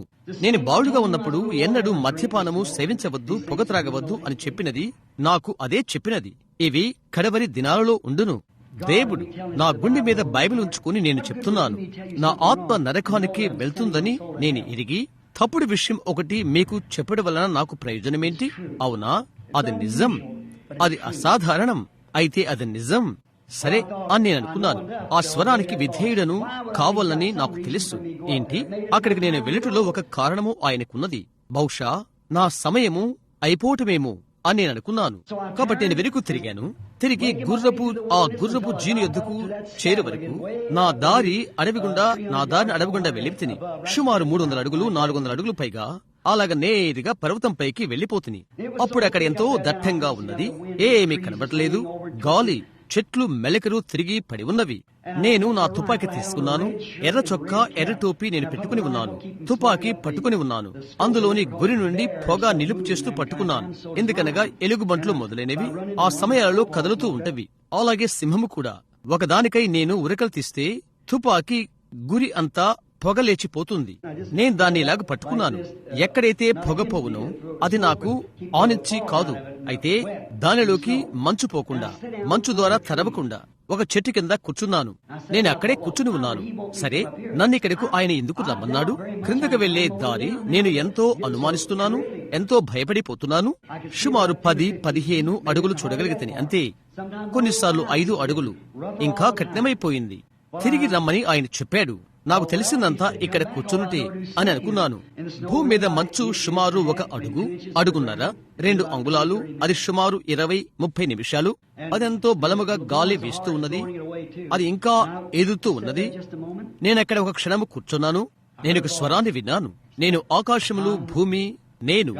ఆకాశములు భూమి ఎవరైతే సృష్టించారో అట్టి పరలోకపు దేవుడును నేను అని ఆయన చెప్పాడు. నా టోపీ తటాలను తీశాను. నెమ్మదిగా కూర్చున్నాను. నేను మరలా విన్నాను, అది గాలి కాదు అని నేను అనుకున్నాను. ఓ, అది ఈదురు గాలులు వీస్తున్నవి, శబ్దం చేస్తున్నవి. నేను మరలా అది విన్నాను. బలమైన సముద్రం పైన గాలిని నిమ్మల పరచున్నది నేనే సృష్టికర్తను. నీ ముందరనే ఉడతలు కలుగు చేసినది నేనే, అవి నేనే చేసితిని అని చెప్పబడినది. అవును ప్రభువా, నేను నిన్ను నమ్ముతున్నాను అని నేను చెప్పాను. లేచి నిలబడు అని చెప్పబడినది. నేను లేచి నా పాదములపై నిలబడ్డాను. ఇప్పుడు తుఫానుతో మాట్లాడు, నీవు ఏది చేయమని చెప్తే అది చేస్తున్నది అని ఆయన చెప్పాడు. అది నిజం. తీర్పు సమయాన నేను మిమ్మల్ని కలిసినప్పుడు దీనికంతటికి నేను జవాబు చెప్తాను. చెప్పాను, తుఫానా, నీ స్థలానికి నీ వెళ్ళిపో. ఆగు, సూర్యుడా, 4 దినాల వరకు నీవు మామూలుగా ప్రకాశించు అని నేను చెప్పాను. నేను చెప్పిన దానికంటే మంచు వడగండ్లతో కూడిన వాన నన్ను క్రిందకు పడదోయడానికి సంసిద్ధంగానున్న వడగండ్లు వెంటనే ఆగిపోయినవి. 1-2 క్షణాలలో నేరుగా నా మీదికి సూర్యుడు ప్రకాశించాడు. పర్వతాల గుండా నేను చూశాను. తూర్పు గాలి రావడం నేను చూశాను. పడబట్టుండి గాలి వీచుతూ ఉన్నది. తూర్పు గాలి వచ్చినది, ఈ వైపున వచ్చినది. మేఘములు ఎటువలుచున్నవో తెలియదు. ఆశ్చర్యంగా నేను చూడగలిగితిని. కొన్ని క్షణాలు అక్కడ నిలబడ్డాను. నా గడ్డం పైగా, ఆ నెరసిన గడ్డం పైగా కన్నీళ్లు కారుతున్నవి. నే అనుకున్నాను, దేవా, ఇలాగూ నేను ఏమి చేయాలో నాకు తెలియదే. నేననుకున్నాను, సహోదరులందరూ తిరిగి మకాముకు చేరుకున్నారని అనుకున్నాను. సూర్యుడు ప్రతి చోట ప్రకాశిస్తూ ఉన్నాడు. పర్వతము దిగివచ్చుటకు నేను మొదలుపెట్టాను. ఆ ఎండ వేడిమికి మంచంతా ఎండిపోతుంది. నా చొక్కాలో నుండి ఆవిరి బయటికి వచ్చుచున్నది. 1 లేదా 2 క్షణాలు వ్యత్యాసం. పర్వతము క్రిందకు నడుచుటకు మొదలెడాను. నేను అలా చేసినప్పుడు, నాతో నీవెందుకు మాట్లాడకూడదు అని చెప్పు స్వరము నేను విన్నాను. ప్రభువా, నాకు గల అత్యధికమైన ధన్యత అని నేను అన్నాను. నేను తిరిగాను. పెద్ద జింక దారిలో ఆ వర్జిన్ అడవిలో గుండా వచ్చుటకు మొదలు పెట్టెను. నేను ఇలాగ తలంచాను, ఎక్కడైతే ఎల్లప్పుడూ నా భార్య అయిన మేడాకు నా అభివందనం చెల్లించుకుంటానో ఆ దారిని వెళ్తాను అని తలంచాను. నేను వెళ్తూ ఉన్నాను. సుమారు అరగంట 30 గంట తర్వాత మంచు అంతా ఎండిపోయినది. ఇక నేను ఇలాగూ ఆలోచించడం మొదలుపెట్టాను. ఎందుకని ఆమె వెళ్తున్నప్పుడు ఏ విషయం కూడా నాకు చెప్పలేదు. నేను ఆశ్చర్యపడుతున్నాను. నేను చెప్పాను, నేను అక్కడకు మొట్టమొదట తీసుకుని వెళ్ళినప్పుడు, మేము పెళ్లి చేసుకున్నప్పుడు ఆ చెట్టు మొద్దులపైకి ఆమెను ఎత్తాను. అది నాకు జ్ఞప్తియున్నది. నే అన్నాను, ఇప్పుడు ఆమె వెంట్రుకలు నెరసిపోయినది. నేను వెళ్లిపోయాను. నెరసిన గడ్డం నా ముఖం పైన ఉన్నది. నలుపు బూడిద రంగు కలిసి ఉన్నవి. నేననుకున్నాను, బెల్, నువ్వు ఎక్కువ కాలం ఉండవు. నువ్వు పెద్దవాడవైపోతున్నావు. నేను ముందు కదలటము ప్రారంభించాను. నేను పైకి చూశాను. ఆమె నా ఎదురుగా చేతులు చాచి ఇంకా నల్లని వెంట్రుకలు కలిగిన దాని వలె నిలబడి ఉండటం నేను చూస్తున్నట్లుగా నేను చూశాను. నేను తలదించుకున్నాను. ఎక్కడైతే కొన్ని ఆడుచున్న కట్ల పాములుండునో ఆ చిన్న స్థలంలోనికి నేను వెళ్ళుచూ ఉంటిని. నేను నా తలను చిన్న చెట్టు కొమ్మకు ఆనించుకున్నాను. ఇలాగు నేను అక్కడే నిలబడి ఉన్నాను, ఏడుస్తూ ఉన్నాను. ప్యాట్ ప్యాట్ ప్యాట్ అని ఒక అనటం నేను విన్నాను. నేను క్రిందకు చూశాను. అది నా గడ్డం మీదుగా కాది, ఆ ఎండిన ఆకుల మీద పడుచున్న నా కళ్ళలో నుండి వచ్చుచున్న కన్నీళ్లు అవి. అక్కడ 30 నిమిషాలకు ముందు ఒక అంగుళం మంచున్నది. అది చీకటి హిమమంచు. నేను పర్వతం నుండి దిగివస్తున్నప్పుడు 4 రోజుల తర్వాత 4 రోజుల వరకు ఆకాశంలో ఒక్క మేఘము కూడా లేదు. నేను లోపలికి వచ్చాను. ఇంధనం నింపు మనిషితో, బాగా ఆరిపోయినదా అని అడిగాను. అవును, అతడు అన్నాడు, వింతైన విషయం ఏంటో తెలుసా, గత దినము తుఫాను అని చెప్పబడినది, అది ఒక్కసారిగా ఆగిపోయినది, నీకు తెలుసా అని అడిగాడు అతడు. తర్వాత న్యూ మెక్సికో లైన్ లో నేను వచ్చాను ఆరిజోనాకు తిరిగి వచ్చుటకు. నా కుమారుడైన బిల్లీతో నేను చెప్పాను, మనం ఇక్కడికి వెళ్లి అది ఈ మార్గాన ఉన్నదేమో చూద్దామా అని అన్నాను. నేను ఇక్కడ ఆగిపోయాను. అది ఆదివారం ఉదయం. కొంత ఇంధనం నింపుకున్నాను. ఆ మనిషి అడిగాడు, వేటాడుతున్నారా? అవునండి అని నేను చెప్పాను. ఏదైనా అదృష్టమా? అవునండి, మాకు మంచి సమయం దొరికినది అని నేను చెప్పాను. బాగా ఆరినట్టుగా అగుపిస్తున్నది అని నేను అడిగాను. అవును, ఇక్కడ భయంకర పొడిగా ఉన్నది. అతడన్నాడు, గద్దినం పెద్ద మంచు వచ్చునని మాకు వాగ్దానం చేయబడినది. మంచు తుఫాను వాస్తవంగా ఆరంభమైనది. ఎలాగూ అది నిలిచిపోయినది. ఓ మాయ్! నేను చెట్టుకు ప్రక్కగా ఆనుకుని నిలబడ్డాను. ముగింపులో ఈ చెట్టుకు ప్రక్కగా నిలబడ్డాను. కన్నీరు నా కళ్ళ నుండి కారుతూ ఉన్నది.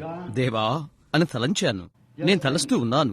అదే దేవుడు చెప్పాడు, సమాధానము నిమ్మలమగును కాక అని అలలతో అన్నాడు. గాలులు ఆయనకు విధేయత చూపినవి. ఆయన ఇంకా ఆ యేసే అయ్యుండి మాతో ఇక్కడ అడవుల్లో ఉన్నాడు. ఆయన ఇంకా వాక్యమై ఉన్నాడు. వాక్యము సృష్టి యావత్తు ఆయన వాక్యానికి విధేయత చూపవలసి ఉన్నది. ఎందుకనగా ప్రకృతి యొక్క సృష్టికర్త ఆయన. నేనెక్కడే నిలబడి ఉన్నాను. కన్నీళ్లు నా చెక్కిలపై కారుతూ ఉన్నవి. ఇప్పటికి 5 సంవత్సరములు పొలమునకు నేను దూరమవుతున్నాను. ఆలయాలకు వెళ్తున్నాను. నేను చేయగలిగిందంతా అంతా మీకు తెలుసు. నా గుండె మండుతుంది. నేను ఇక్కడికి వచ్చాను, అర్జునకు వచ్చాను.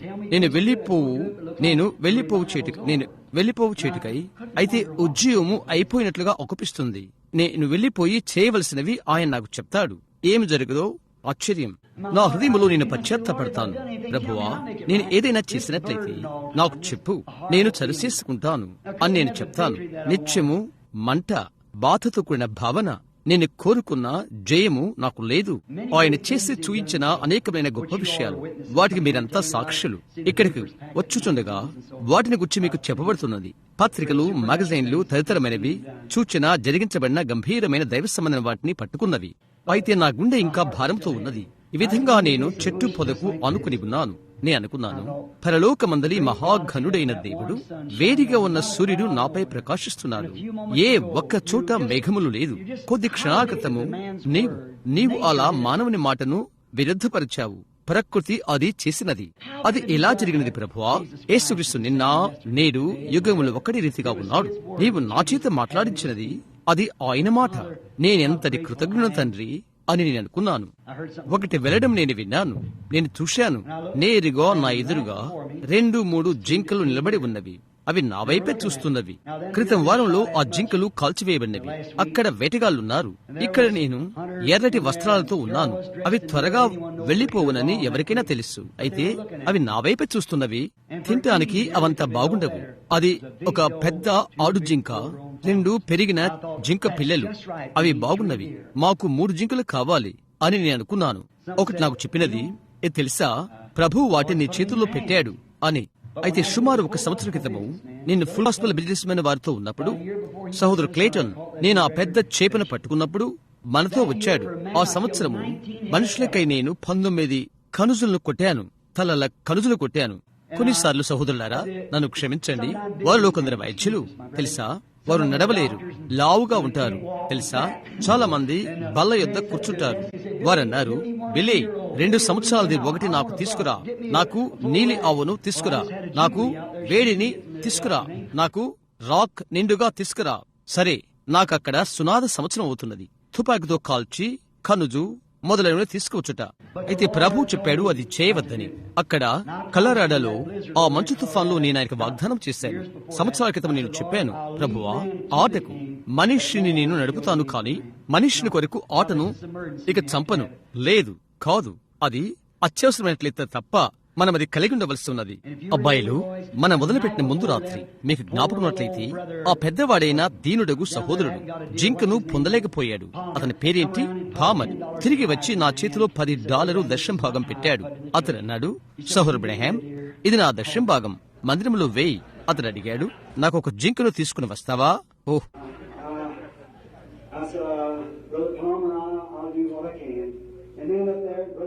మూడు జింకలు నిలబడి ఉన్నవి. నేను ఈ నా తుపాకీని భుజాన ఉంచుకుని ఉన్నాను. నేను ఆ విధంగా నా భుజాన్ని కదలించాను. నేను అనుకున్నాను, అవి నా ఎద్దు నుండి వెళ్ళలేకున్నవి. అవి అక్కడే ఉన్నవి. తుపాకీతో నేనెంతో తొందరపడ్డాను. అవి వెనుకకు తిరక్క ముందే ఆ మూటిని నేను పట్టుకోగలను. గమనిస్తున్నారా? తుపాకీ నా ఎద్దునే ఉన్నది. అక్కడే అవి ఉన్నవి. అవును అని అనుకున్నాను. నేను తుపాకీని అలా విడిచాను. తర్వాత ఆ ప్రమాణాన్ని, ఆ వాగ్దానాన్ని తలంచాను. నేనది చేయకూడదు అని నేను చెప్పాను. ఒకరితో మరొకరు చెప్పినది ఒకటి నేను జ్ఞాపకం ఉంచుకున్నాను. దేవుడు యోవాబును లేక సౌలును నీ చేతుల్లో పెట్టి ఉన్నాడు. యోవాబు దావీదుతో చెప్పాడు, ఆయన అభిషేకించిన వానిని ముట్టుటకు దేవుడు నన్ను నిలుపు చేయును కాక. అది నా ప్రమాణం, అది నేను చేయను. నేననుకున్నాను, అవి సరిగ్గా ఈ కొండ శిఖరాన ఉన్నవి. నేరుగా వాటిని క్రిందకు చుట్టగలను. మేము సులభంగా వాటిని తీసుకునగలము. 3 శ్రేష్టమైన జింకలు అక్కడ నిలబడి ఉన్నవి అని నేను తలంచాను. వద్దు, నేనది చేయలేను అని నేను అన్నాను. ఇక్కడకు వెళ్ళు. పరిపక్వత చెందిన ఆడ మగది మరియు తల్లి జింక వచ్చుచున్నవి. చుట్టూరా చూస్తూ పెద్దగా బాగా బలిసినవి నడుచుకుంటూ వచ్చినవి. కొద్దిసేపు నేను అక్కడే నిలబడ్డాను. అది అసంభవం. అలాగా ఈ ఎర్ర బట్టలు ధరించిన నా యొద్ద జింక నిలబడట అసంభవం అని నేను అనుకున్నాను. వాటి నేను భయపెడతాను అని అనుకున్నాను. నేనన్నాను, మీరు నా చేతుల్లో ఉన్నారు. మీరు అనుకున్నట్లయితే వెళ్ళిపోలేరు. అయితే నేను మీకు హాని చేయదలుచుకోలేదు. వెళ్ళుడి. అవి అలా ఒకటి చూచుకున్నవి. నేరుగా వస్తున్నవి. అవి నాకు సమీపంగా వచ్చినవి. నా వైపే చూస్తూ ఉన్నవి. సరే, తుపాకీ నేలడు పెట్టాను. నే అన్నాను, తల్లి, నీ పిల్లలను తీసుకుని అక్కడ అడవిలోకి వెళ్ళు. ఇక్కడ దేవుని సన్నిధానములో నేను ఆనందించుచున్నాను. ఇతరుల కొరకు నేను ఆటను చంపను అని నేను వాగ్దానం చేసుకున్నాను. ఇప్పుడు నీ బిడ్డలు తీసుకుని అడవిలోకి వెళ్ళు.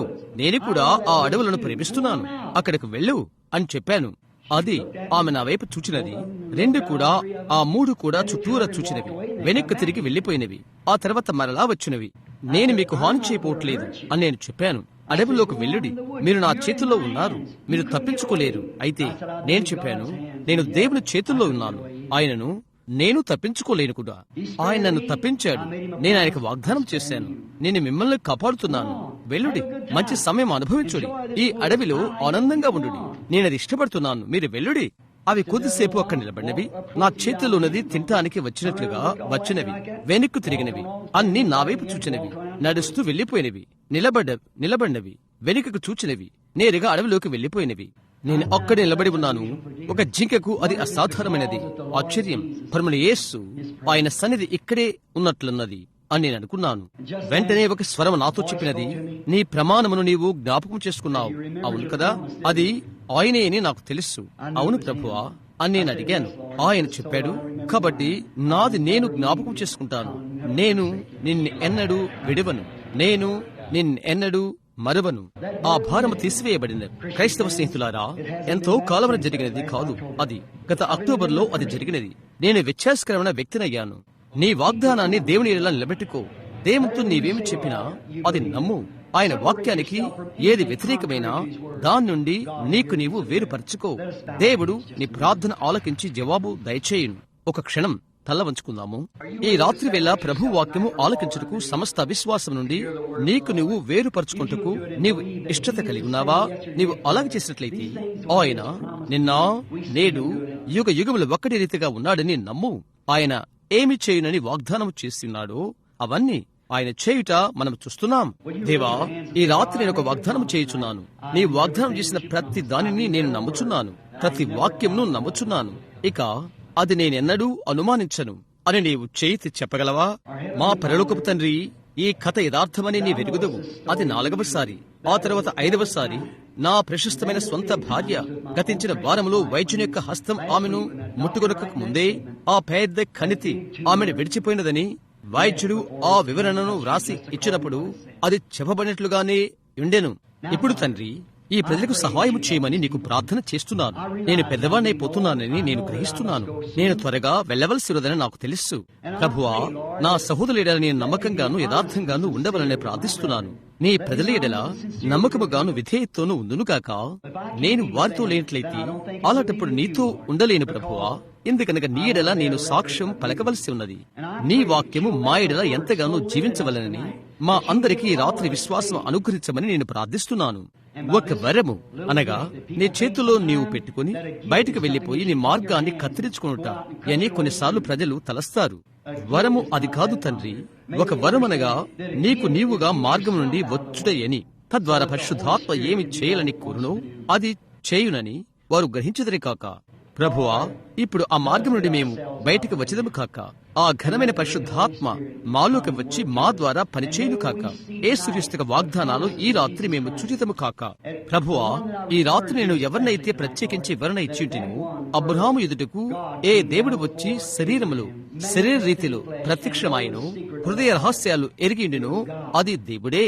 ఆయన శరీరధారి అయి మా మధ్య నివసించను. ఆయనే హృదయ రహస్యాలు ఎరిగి ఉండెను. అది బైబిల్లో చెప్పబడుతున్నది.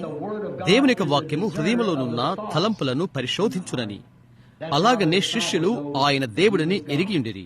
తండ్రి, ఈ రాత్రి నీవు రమ్ము, మా యొక్క దీన ఆలయాలు నీకు అర్పింపను కాక. అది మిమ్మలను నమ్మనట్లుగా చేసి ఈ రాత్రి మా మధ్య నీవింకా వాక్యమై ఉన్నావని నీ ఆత్మ తనను బయలుపరుచుకుండు కాక.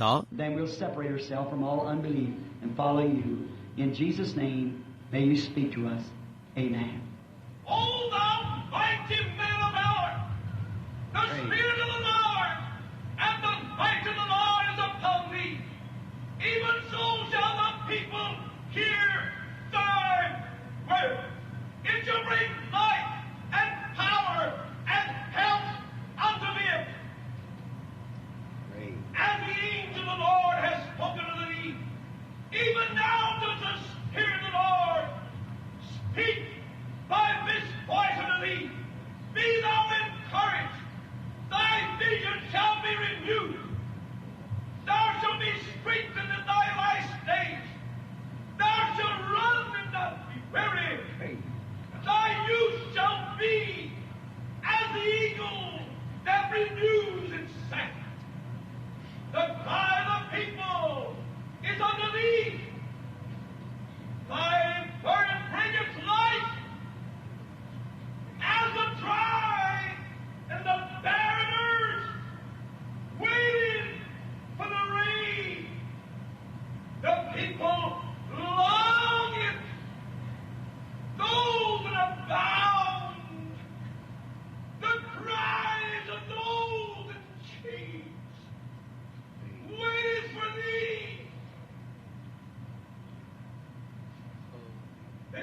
అప్పుడు సమస్త అవిశ్వాసం నుండి మాకై మేము వేరే అయిపోతాము, నిన్ను వెంబడిస్తాము. యేసు నామములో నీవు మాతో మాట్లాడుదువు కాక. ఆమేన్. పరలోకమందలి ఘనమైన దేవా, మా ఇళ్ళ జాలి చూపుము. ఓ ప్రభువా, నీ యొక్క ఆజ్ఞలకు లోబడినట్లుగా మాకు సహాయం చేయుము, మరియు నీ ఘనతకై మమ్మలను వాడుకొనుము. ఈ ఉత్తేజకరమైన మాటలకై మేము నీకు కృతజ్ఞతలు చెల్లించుకుంటున్నాము. పరిశుద్ధాత్మ మా మధ్య కదిలిపోయి ఈ మాటలను నిర్ధారణ చేయును కాక. యేసుక్రీస్తు నామములో ఆమేన్. దేవుని యందు విశ్వాసముంచుడి, అనుమానపడవద్దు. మంచిగా ధైర్యముగా ఉండుడి. ఆ రాకడ సమయం సమీపముగా అగుచున్నది. ఇప్పుడు ఈ రాత్రిలో మనకు ప్రార్థనా కార్డుల కుప్పలు ఉన్నవి. ఎంతమంది మీరు ప్రార్థనా కార్డులు కలిగి ఉన్నారు? మీ చేయిలెత్తండి. ఆ గుంపు వారితో వివేచన ఆత్మతో వెళ్ళుట నా కష్టం అవుతుంది. ప్రభు అది ఇచ్చినట్లయితే అయితే ఒక క్షణము అది తీసుకుని ఇది చెప్తాను. ఇక్కడున్న వారిలో ఎంతమంది ప్రార్థనా కార్డులు లేకుండా ఉండి దేవుడు మిమ్మల్ని స్వస్థపరచాలని ప్రార్థిస్తున్నారు? మీలో ప్రతి ఒక్కరికి ప్రభు అయిన దేవుడు సహాయం చేయును కాక. నేను మీ సహోదరులను. యేసు మీ రక్షకుడు. దేవుడు మన తండ్రి. మనం ప్రజలం. మనము దేవుని వల్ల జన్మించితే మనం ఈ లోక సంబంధులము కాదు, మనం పైవారము. రోగులకు ప్రార్థించు కొరకై ప్రార్థనా వరస మనము ఏర్పరచక ముందు ఈ రాత్రిలో రోగులకై ప్రార్థించుటకు ఇక్కడ ఒకరున్నారు కూడా. రోగులకు ప్రార్థించుటకు ఇక్కడ దైవసేవకులున్నారు. నేనొక్కని మాత్రమే రోగులకై ప్రార్థించువానన్న భావన వెడచుటకు నేను అనుమతించను. చూడండి, నన్ను మాత్రమే ఆయన వాడుకున్నాడు. నిన్ను ఆయన వాడుకుంటాడు, లేక ఎవరినైనా వాడుకుంటాడు. విషయం ఏదంటే ఆయన చెప్పినది సత్యమని నమ్ముట. అయితే ఇప్పుడు ఏది చెప్పబడినో దానికి రుజువుగా నేనేది చెప్పినట్లుగా ఒక క్షణం మనం తల్ల వంచుకుందాము. ప్రార్థిస్తున్న మీరు వ్యాధితో ఉన్నవారు మరియు ప్రార్థనకారులు లేనివారు, మీరు ప్రార్థించుడి. ఈ విధముగా చెప్పండి, ప్రభుని యేసు, విశ్వాసరహితమైన ప్రార్థన రోగిని స్వస్థపరచునని, దేవుడు తను లేపునని బైబిల్ తెలుపుతుందని నాకు తెలుసు. మరియు ఇంకా అది ఈ విధముగా చెప్పండి, యేసుక్రీస్తు నిన్న నేడు యుగ యుగములు ఒక్కడి రీతిగా ఉన్నాడని.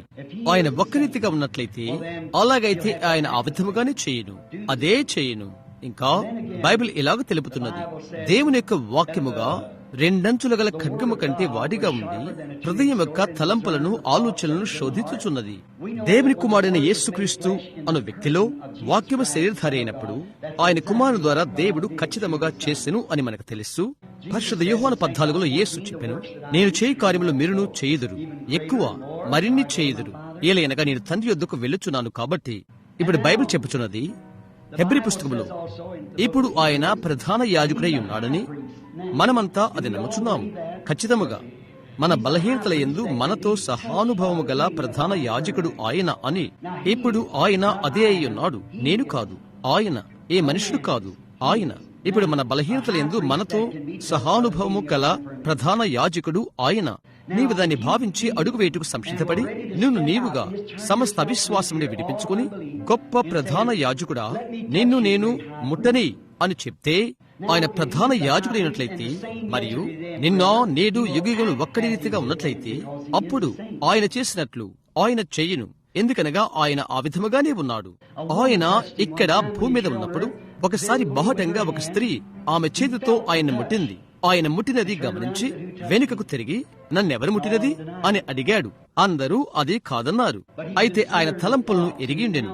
ఆ స్త్రీని కనుగొని ఆమె బలహీనత ఏంటో ఆయన తెలిపెను. ఆమె విశ్వాసం ఆమెను స్వస్థపరచెను. ఆయన నిన్న నేడు యుగయుగములు ఒక్కడి రీతిగా ఉన్నాడు. బహుశా ఆ స్త్రీకి ప్రార్థనాకారుడు లేకపోవచ్చును, అయితే ఆమెకు విశ్వాసమున్నది. అవసరమైనంత అదే విశ్వాసముంచుము.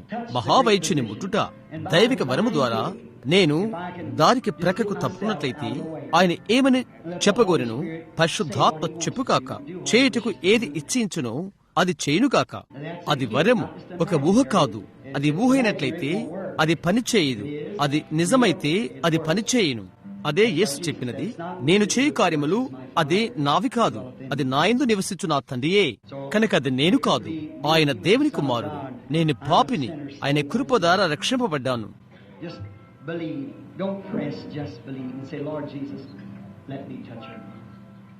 నమ్ము, నెట్టుకోవద్దు.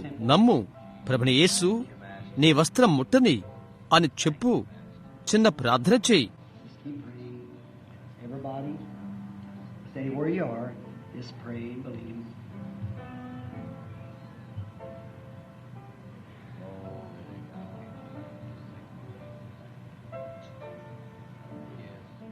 ప్రార్థిస్తుడి, నమ్మిక ఉంచి ప్రార్థిస్తూ ప్రతి ఒక్కరూ ఎక్కడ ఉన్నారో అక్కడే ఉండుడి.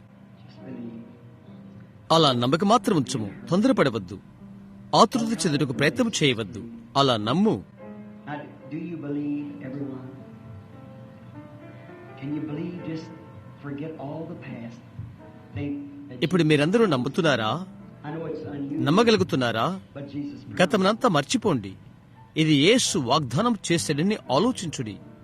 ఇది అసాధారణము అని నాకు తెలుసు, అయితే యేసే వాగ్దానం చేసినది. అలాగైతే ఒక క్షణం భయభక్తితో ఉండుడి. తర్వాత ప్రార్థనా వర్ష ప్రారంభిద్దాము. ఇది ఆయన చేయనని నేను చెప్పను. ఆయన చేయవచ్చునేమో. దేవునికి కృప ద్వారా నా స్వంత తలంపు నుండి నేను తలచుచున్నాను. ఆయన ఒకవేళ నీ తల పైకెత్తాలని వరకున్నట్టయితే ఇలా చూడు, ప్రార్థనలో ఉండు.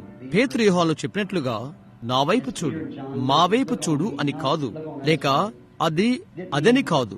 వారు చెప్పిన దానికి జాగరూకత కలిగినట. ఇప్పుడు మీరు సభలోని వారు, ఇక్కడ కూర్చున్న మార్టిన్ అబ్బాయిలు తప్ప ఇక్కడున్న వారిలో నేను ఎవరు లేరు ఎరిగిన వారు. ఇక్కడ సహోదరుడు డాల్టన్ కూర్చున్నాడు. రంగు అద్దాలు పెట్టుకుని ఉండటం వలన నేను ఖచ్చితమని చెప్పలేను. నేనెరుగని వారిని అక్కడ దాటవేయ ప్రయత్నిస్తున్నాను.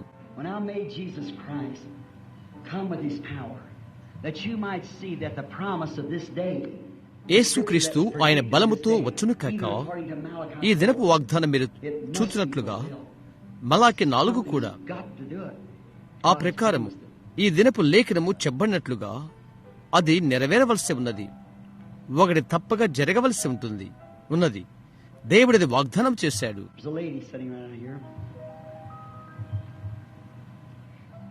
ఇక్కడే ఒక స్త్రీ కూర్చుని ఉన్నది. రేపు ఆసుపత్రికి వెళ్ళుటకై ఆమె మార్గమున ఆమె ఉన్నది. ఆమె ఇంధన వాహనం యొక్క విపత్తు సంభవించినది. ఆమె గాయపరచబడినది. లోపల భాగములు దెబ్బతగిలినవి. ముంచేయి బాగా దెబ్బతిన్నది. నీకు ప్రార్థన కార్డు ఉన్నదమ్మా? నీకు లేదు. నేను నీకు సంపూర్తిగా పరిచయం లేనివాడను. నేను నీకు తెలియదు. మనం ఒకరికొకరు తెలియని వారము. అమ్మా, నా బోధ మాత్రమే నీ విన్నావు. అయితే నిన్ను గురించి నాకు ఏమీ తెలియదు. అవునా? ఆ విషయాలు నిజమేనా? అది నిజమైతే నీ చేయి పైకెత్తు. దేవుడు నిన్ను దీవించును. మంచిది అయ్యా, విశ్వాసముంచు. నీ వెళ్ళకూడదు. నీ బాధ అయిపోయినది. ఆ స్త్రీని ఏది ముట్టది? ఆమె ప్రక్కనే ఒక పురుషుడు కూర్చుని ఉన్నాడు. ఆ వెలుగు నీవు చూచుట్లేదా? ఆ పచ్చని రంగుతో ఉన్న వెలుగు కదలుట నీవు చూచుట్లేదా? ఆమె ప్రక్కనే కూర్చున్న పురుషుడు, అతడు ఒక దాని కొరకై ప్రార్థన చేస్తున్నాడు. అది ఆసుపత్రిలో ఉన్న సహోదరుని కొరకై. నీ సహోదరుని దేవుడు స్వస్థపరచునని నీవు నమ్ముతున్నావా? అతనికి తిరిగి మంచి మనస్సును ఇంకా మొదలైన వాటిని ఇచ్చి సరిచేయనని నమ్ముతున్నావా? నీవది నమ్ముతున్నావా?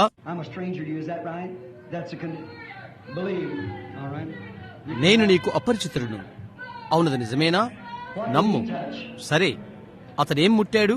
ఇక్కడ ఒక స్త్రీ ఉన్నది. నేరుగా దాని వెనుక ఇక్కడే ఆ వెలుగును చూడు. అది చూడగలుగుతున్నావా? ఇటు చూడు. ప్రతి ఒక్కరూ చూడండి.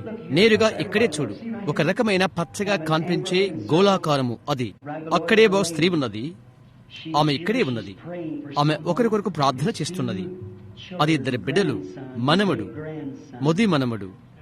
ఆ స్త్రీ ఇక్కడకు సంబంధించినది కాదు. ఆమె కాలిఫోర్నియా నుండి వచ్చినది. ప్రార్థన కోరుతూ ఆమె ఇక్కడకు వచ్చినది. ఆమెతో ఇంకొకరు ఉన్నారు కూడా. అది ఆమె సహోదరి. ఎర్రటి వస్త్రాలు ధరించి ఇక్కడ వెనుక కూర్చుని ఉన్నది. ఆమె మూర్ఛ వ్యాధితో ఉన్నది. అది నిజం. ఆమె కాలిఫోర్నియాకు సంబంధించినది. నీవు ఆమెతో తీసుకుని వచ్చావు. నీ పేరు మేరీ. నీ నిండు హృదయముతో నీవు నమ్ముతున్నావు. ఆ విషయాలు నిజమేనా? అది నిజమైతే నీ చేయి ఊపు. నీ పూర్ణ హృదయముతో నీవు నమ్ముతున్నావా? ఆగలాగైతే నీ వడిగినది నీవు పొందుకున్నావు. ఇప్పుడు నేను వారికి తెలుసని ఎవరైనా వారిని అడగవచ్చును. అమ్మా, నీకు ప్రార్థన కార్డు ఉన్నదా? నీకు లేదా? నీకు అవసరం లేదు. ఇక్కడే ఒక పురుషుడు వెనుక కూర్చుని ఉన్నాడు. వరుస చివరలో కూర్చుని నా వైపు చూస్తూ ఉన్నాడు. అతడు తన మోకాలలో జబ్బు కలిగి ఉన్నాడు. ఆ మోకాలను దేవుడు బాగు చేయనని అతడు నమ్మినట్లయితే అతడు దేన్ని గురించి ప్రార్థన చేస్తున్నాడో అతడు పొందుకోవచ్చును. నీవు దాన్ని నమ్ముతున్నావా? మంచిది అయ్యా, నీ మోకాలు నొప్పి పోయినది.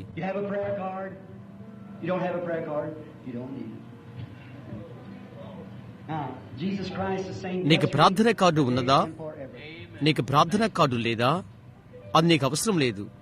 యేసుక్రీస్తు నిన్న నేడు యుగ యుగములు ఒక్కటే రీతిగా ఉన్నాడు. ఒక స్త్రీ ఇక్కడే కూర్చుని ఉన్నది. స్త్రీ సంబంధమైన జబ్బు ఆమెకున్నది. నీవు నమ్ముతున్నావా? అమ్మా, ఓహుమాయ్, ఆమె అది పోగొట్టుకోబోతున్నది. ఎర్రని కోటు వేసుకుని ఉన్నది. ఆమె పేరు కుమారి డైలీ. నీ నిన్ను హృదయముతో నీవు నమ్ముతున్నావా? ప్రభుని యేసుక్రీస్తు నిన్ను బాగు చేయును. కుమారి డైలీ. నేను ఆ స్త్రీకి తెలుసునేమో అడుగు. నా జీవితంలో నేను ఆమెను చూడలేదు. పరలోకపు తండ్రికి అది తెలుసు. ఎందుకు ఆమె పేరు చెప్పావు అని నీవంటావు. సరే, నీ పేరు సీమోను అని యేసు చెప్పాడు. నీవు యోనా కుమారుడవు. అవునది నిజమేనా? ఆయన నిన్న నేడు యుగములు ఒక్కటే రీతిగా ఆయన లేడా? అది సత్యమని మీరు నమ్ముతున్నారా? యేసు ఏమని చెప్పాను? ఇది జరుగుతున్నది. జ్ఞాపకం ఉంచుకోండి. ఏర్పరచబడిన సంఘానికి అది ఆఖరి సూచన. వాగ్దానం చేయబడిన కుమారుడు కనిపించక ముందు అది అబ్రహాముకు అతని గుంపుకు ఆఖరి గుర్తు. అవునా? యాత్ర అంతట్లో కూడా దేవుడు అబ్రహాముకు సూచనలు అనుగ్రహించాడు. అలాగునని ఆయన సంఘానికి చేయును. అయితే ప్రభు దూత వచ్చి అది చేసినప్పుడు అవిశ్వాసపరులైన అన్యులను ఆయన నాశనం చేసెను. ఎదురు చూచుచున్న నిరీక్షిస్తున్న కుమారుడు అగుపించెను ఇస్సాకు. ఈ పరిచర్య త్వరగా ముగియను. నిరీక్షిస్తున్న కుమారుడు ఆయన కాన్పించును. సంఘము లూథరన్ ద్వారా నీతిమత్వమునకు, వెస్లీ వారి ద్వారా శుద్ధీకరణకు, పెంతెకోస్తు వారి ద్వారా పరిశుద్ధాత్మ బాప్తిసమునకు వచ్చినది. మరి ఇప్పుడు శిఖరపు రాయి పరిచర్యలోకి చుట్టుకుని ముగియనున్నది. ఆ సంపూర్ణతలోకి అన్ని సమయములో పోలి ఉంటున్నది. రుణఛాయ ప్రత్యక్షము అవుతున్నది. తర్వాత ఒక దినమున ఆయన సంఘమును పట్టుకొనుటకు ఎవరైతే ఆయన నమ్మారో వారి కొరకు యేసు వచ్చును. అవిశ్వాసం నుండి నిన్ను వేరు చేసుకో. ఈ రాత్రి నమ్ము. మీరు దాన్ని చేస్తారా? ఇప్పుడు ఎవరైతే ప్రార్థనాకారులు కలిగి ఉన్నారో, గత రాత్రి నేను 25 వరకు ప్రార్థించాను అని అనుకుంటున్నాను. అవునది నిజమా? కూర్చున్నది అవేనని అనుకుంటున్నాను. సంఖ్య 1, 25. ఇప్పుడు 26, 27, 28, 30 ఇక్కడ వరుసకు రండి. ప్రార్థనాకారుడు 1తో ఇక్కడ ఒక ప్రక్క ఉండుడి. ఇప్పుడే చేస్తారా? ప్రార్థనాకారులు లేకుండానే మనకు ఆత్మ వివేచన వరుస ఉన్నది కనుక వారి ప్రార్థనాకారుల్లో ఏముందో నేనది చదువుచున్నానని ప్రజలు అంటారు. ఆ ప్రజలకు ఎలాంటి ప్రార్థనాకారులు లేవు. కేవలము అక్కడ కూర్చున్నవారు వారు. ఇప్పుడు అది జరుగును. ఒక్కొక్కసారి అర్ధగంట, అలాగే ఇంకా ఎక్కువసేపు అలాంటివి జరుగుట ఎంతమంది మీరు చూశారు? అయితే కొంత బలం పట్టుకోవటానికి మనకు కావలసి ఉన్నది. చుట్టూ దక్షిణమున నా ముందు 40 మరి అన్ని కుటుంబులు ఉన్నవి. ఇప్పుడు ఇక్కడకు కదలిరా. నీవు నీ ప్రార్థనాకారుడితో ఈ వైపునికి రమ్ము. ప్రార్థనాకారులున్న వారంతా ఈ ప్రక్కకు ఇక్కడికి రండి. ప్రార్థనా కార్డులు ఇప్పుడు మిగతా వారమైన మనం దేవునికి పడుదాము.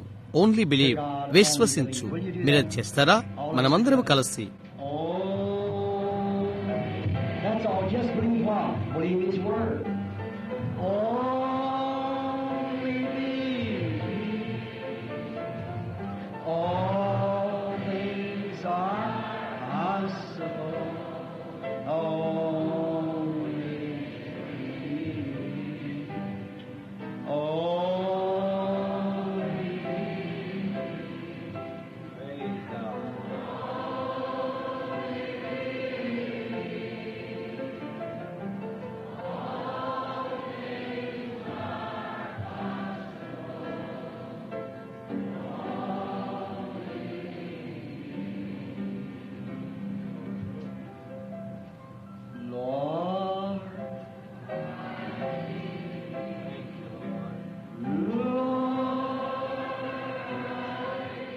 ఒకవేళ నేను క్రిందికి వచ్చేట్లయితే బహుశా అది బాగుంటుందేమో.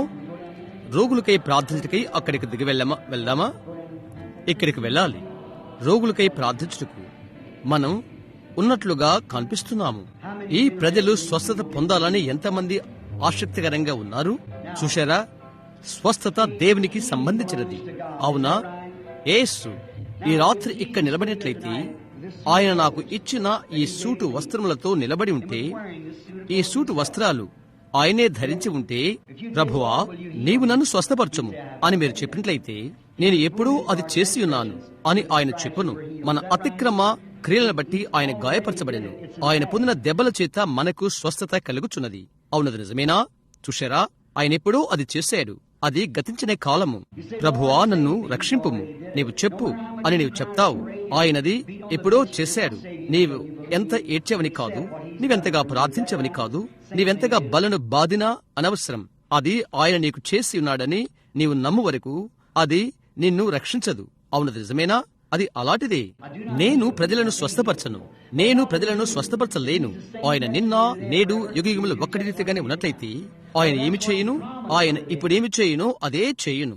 ఏలయనగా ఈ దినముల కొరకై ఆయన వాగ్దానం చేసింది అదే. ఆయన వాగ్దానం చేసింది ఏదో ఎంతమందికి తెలుసును? ఆయనది వాగ్దానం చేశాడు. అవునండి, లేఖనములన్నిటిలో ఆయన అది వాగ్దానం చేసి ఉన్నాడు. 7 సంఘ కాలములు మొదలైన టేపులు మీరందరూ తీసుకోండి. లేఖనముల వలన అది రుజువు చేయబడినవి. అది నిజమైనది. అది ఈ ప్రార్థన వరుసలో నిలబడి ఉన్న మీరు, ఆత్మ వివేచన వరుసలోకి వచ్చిన మీరు, యేసు ఒక దర్శనం చూచాడు. ప్రభావము నాలో నుండి బయలు వెళ్లిపోయినది అని ఆయన చెప్పాడు. అది బలము. అవునా? దర్శనములు. మీరు ఇంకో లోకంలో ఉన్నారు. ఇప్పుడు ఆయన ఇక్కడ ఉన్నాడు. మీరు ముట్టినది ఆయన్ను, అవునా? ఆయన మనతో ఉన్నాడని అది గుర్తింప చేస్తుంది. మేము ఈ వరుసన నడుచుతూ వచ్చి మీ మీద చేతులుంచి నేను ప్రార్థించితే మీలో ఎంతమంది నమ్ముతారు? నేను ఇక్కడ నీ కొరకు ప్రార్థించి తరువాత మీ మీద చేతులుంచితో మీలో ఒక్కొక్కరు స్వస్థత పొందుతారు. మీరు నమ్ముతారా? పరిశుద్ధాత్మ ఇక్కడ ఉన్నాడని మీరు నమ్ముతున్నారా? అది అలాగే చేయుచుండును. ఆ మార్గమున మీరు వదిలితే, పోగొట్టుకున్నట్లయితే, ఇంకొంచెం ఎక్కువగా సాగినట్లయితే మేమది చేస్తాము. చూశారా?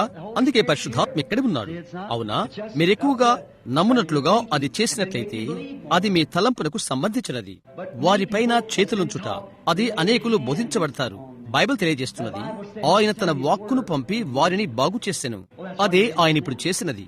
దాన్ని మీ యొద్దకు పంపి దానిని ఆయన వాక్యమును స్థిరపరచుట మరియు వారిని బాగు చేసెను. అన్యుడు అడిగాడు, యూదుడు అడిగాడు, వచ్చి నా కుమార్తె మీద చేతులుంచుము, ఆమె బ్రతుకును అని. రోమీడన్నాడు, నా ఇంటిలోనికి వచ్చుటకు నేను యోగ్యుని కాదు, మాట మాత్రం సెలవిమ్ము. మీరు నమ్మునట్లుగా చేయుటకు అదే నేను ప్రయత్నిస్తున్నది. చూస్తున్నారా? మీ పైన చేతులుంచి మీరు ప్రార్థన చేయించుకున్న గురితే మేము జనుల కొరకు, మేము ప్రజల కొరకు ప్రార్థిస్తున్నప్పుడు మీలో ప్రతి ఒక్కరు నాతో కలిసి ప్రార్థనలో ఏకీభించుడి. మనము తల్ల వంచుకుందాము. ప్రభువైన యేసు, ఇప్పుడు ఈ ప్రజల కొరకు నేను ప్రార్థన చేయుచున్నాను.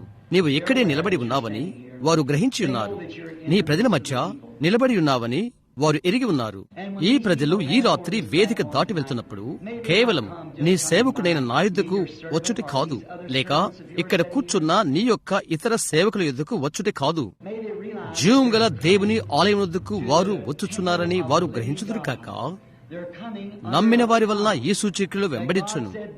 వారు రోగుల మీద చేతులుంచినప్పుడు వారు స్వస్థత నొందుదురు అను దేవుని వాగ్దానం యొద్దకు వారు వచ్చెదరు కాక. ఆయన దాన్ని వాగ్దానం చేశాడు. నమ్మిన ప్రతి ఒక్కరూ రక్షింపబడుదురని ఆయన వాగ్దానం చేశాడు.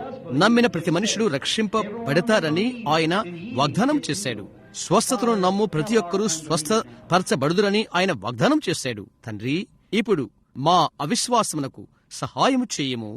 నీవు ఇక్కడే ఉన్నావని లేఖన ప్రకారముగా ఈ రాత్రి ఇక్కడ నిన్ను నీవే గుర్తింప చేసుకున్నావు. ఈ వేదిక వద్దకు వచ్చిన ప్రతి వ్యక్తి లేక ఈ సభలో ఉన్నవారు అది జరుగును కాక, కూటం ముగిపోయినప్పటికీ ఏ బలహీన వ్యక్తి మా మధ్య ఉండకుండా ఉండును కాక. ఘనమైన గొప్ప పరిశుద్ధాత్మ ఆయన ప్రజల మధ్యకి వచ్చి, ప్రభువా, ప్రతి ఒక్కరిని, అందరు సేవకులను, ఇక్కడ ఉన్న నీ యొక్క దాసులను, వందల కొలదిగా మమ్ములను అభిషేకించును కాక. తండ్రి, నీ ఉనికి ఎగు దైవిక సన్నిధానములో మేము ఉన్నప్పుడు, మేము ఉండగానే మా ఒక్కొక్కరి ప్రార్థనలు నీ దగ్గరకు చేరాలని నేను ప్రార్థన చేస్తున్నాను. ఈ ప్రజలు వేదికను దాటి వెళ్తున్నప్పుడు వారు నమ్మినట్లయితే ఈ రాత్రి వారి యొక్క స్వస్థత రాత్రి అని ఈ ప్రజలు గ్రహించుదురు కాక. ప్రజలు వచ్చుచుండగా ప్రతి ఒక్కరూ ప్రార్థనలో ఉండాలని నేను కోరుచున్నాను. వారి స్వస్థతకై ప్రతి ఒక్కరి పైన నా చేతిలో ఉంచుతాను. రండి నా సహోదరుడా, ఇందుకై నేను ప్రార్థిస్తున్నాను. యేసుక్రీస్తు నామములో స్వస్థత పొందుకో. నా సహోదరుడా, ఇందుకై నేను ప్రార్థిస్తున్నాను. యేసుక్రీస్తు నామములో స్వస్థత పరచబడుము. యేసుక్రీస్తు నామములో ఆమె స్వస్థతకై నా సహోదరికై నేను ప్రార్థిస్తున్నాను. ఆమేన్. యేసుక్రీస్తు నామములో ఆమె స్వస్థతకై నా సహోదరికై నేను ప్రార్థిస్తున్నాను. యేసు నామములో నా సహోదరికై ఆమె స్వస్థతకై ప్రార్థిస్తున్నాను. యేసు నామములో నా సహోదరి కొరకై ఆమె స్వస్థతకై ప్రార్థిస్తున్నాను. యేసుక్రీస్తు నామములో నా సహోదరుని కొరకు, అతని స్వస్థత కొరకై ప్రార్థిస్తున్నాను. యేసుక్రీస్తు నామములో నా సహోదరి కొరకు, ఆమె స్వస్థత కొరకు ప్రార్థిస్తున్నాను. యేసుక్రీస్తు నామములో నా సహోదరునికై, అతని స్వస్థతకై నేను ప్రార్థిస్తున్నాను. యేసు నామములో నా సహోదరునికై నీవతని స్వస్థపరచమని నేను ప్రార్థిస్తున్నాను. యేసుక్రీస్తు నామములో అతని స్వస్థతకై నా సహోదరుని మీద నేను చేతులుంచుచున్నాను. యేసు నామములో అతని స్వస్థతకై ఈ సహోదరుని పైన నా చేతులుంచుచున్నాను. యేసు నామములో ఈ సహోదరుని పైన నా చేతులు పెట్టి అతని స్వస్థతను నేను అడుగుచున్నాను. ఇప్పుడు నీ అభిషేకములో అతడు దైవిక సన్నిధానములో ఉండగా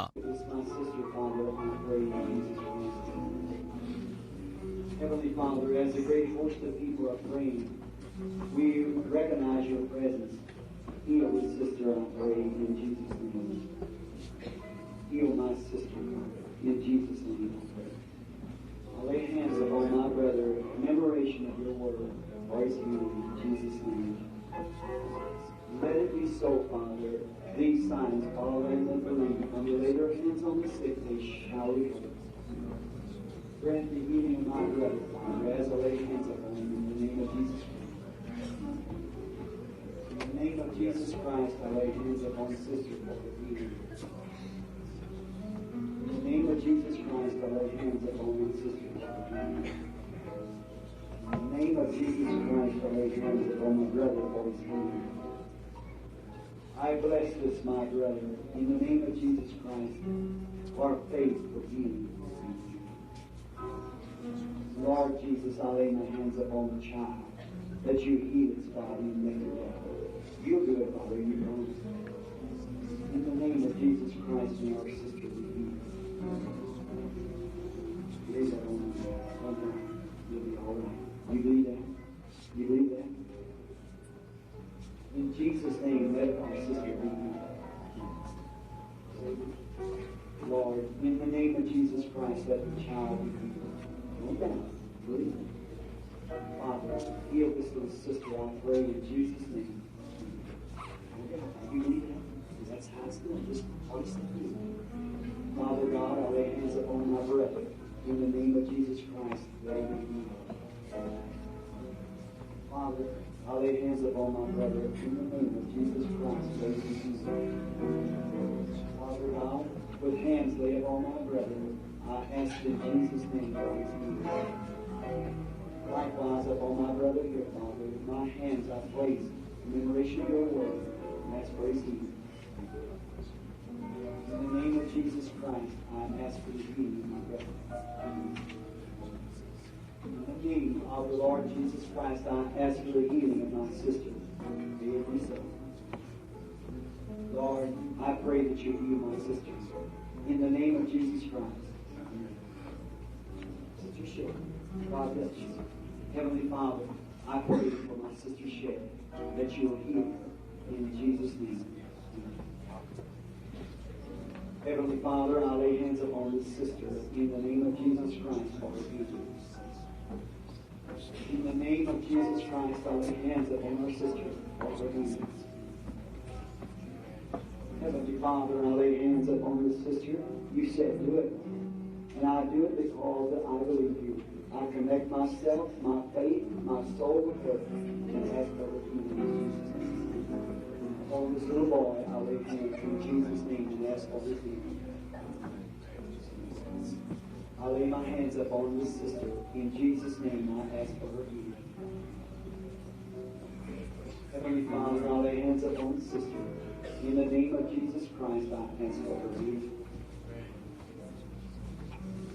Father, I lay hands upon this little girl.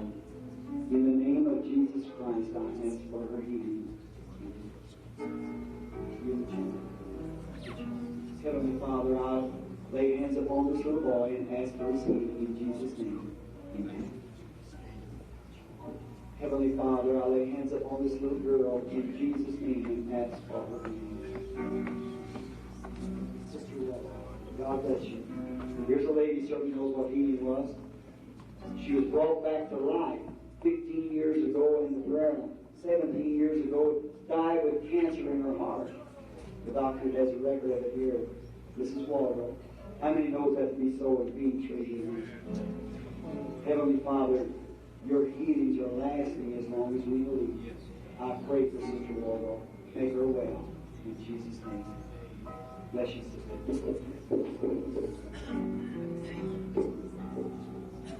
Heavenly Father, I ask for the healing of my brother in the name of Jesus Christ.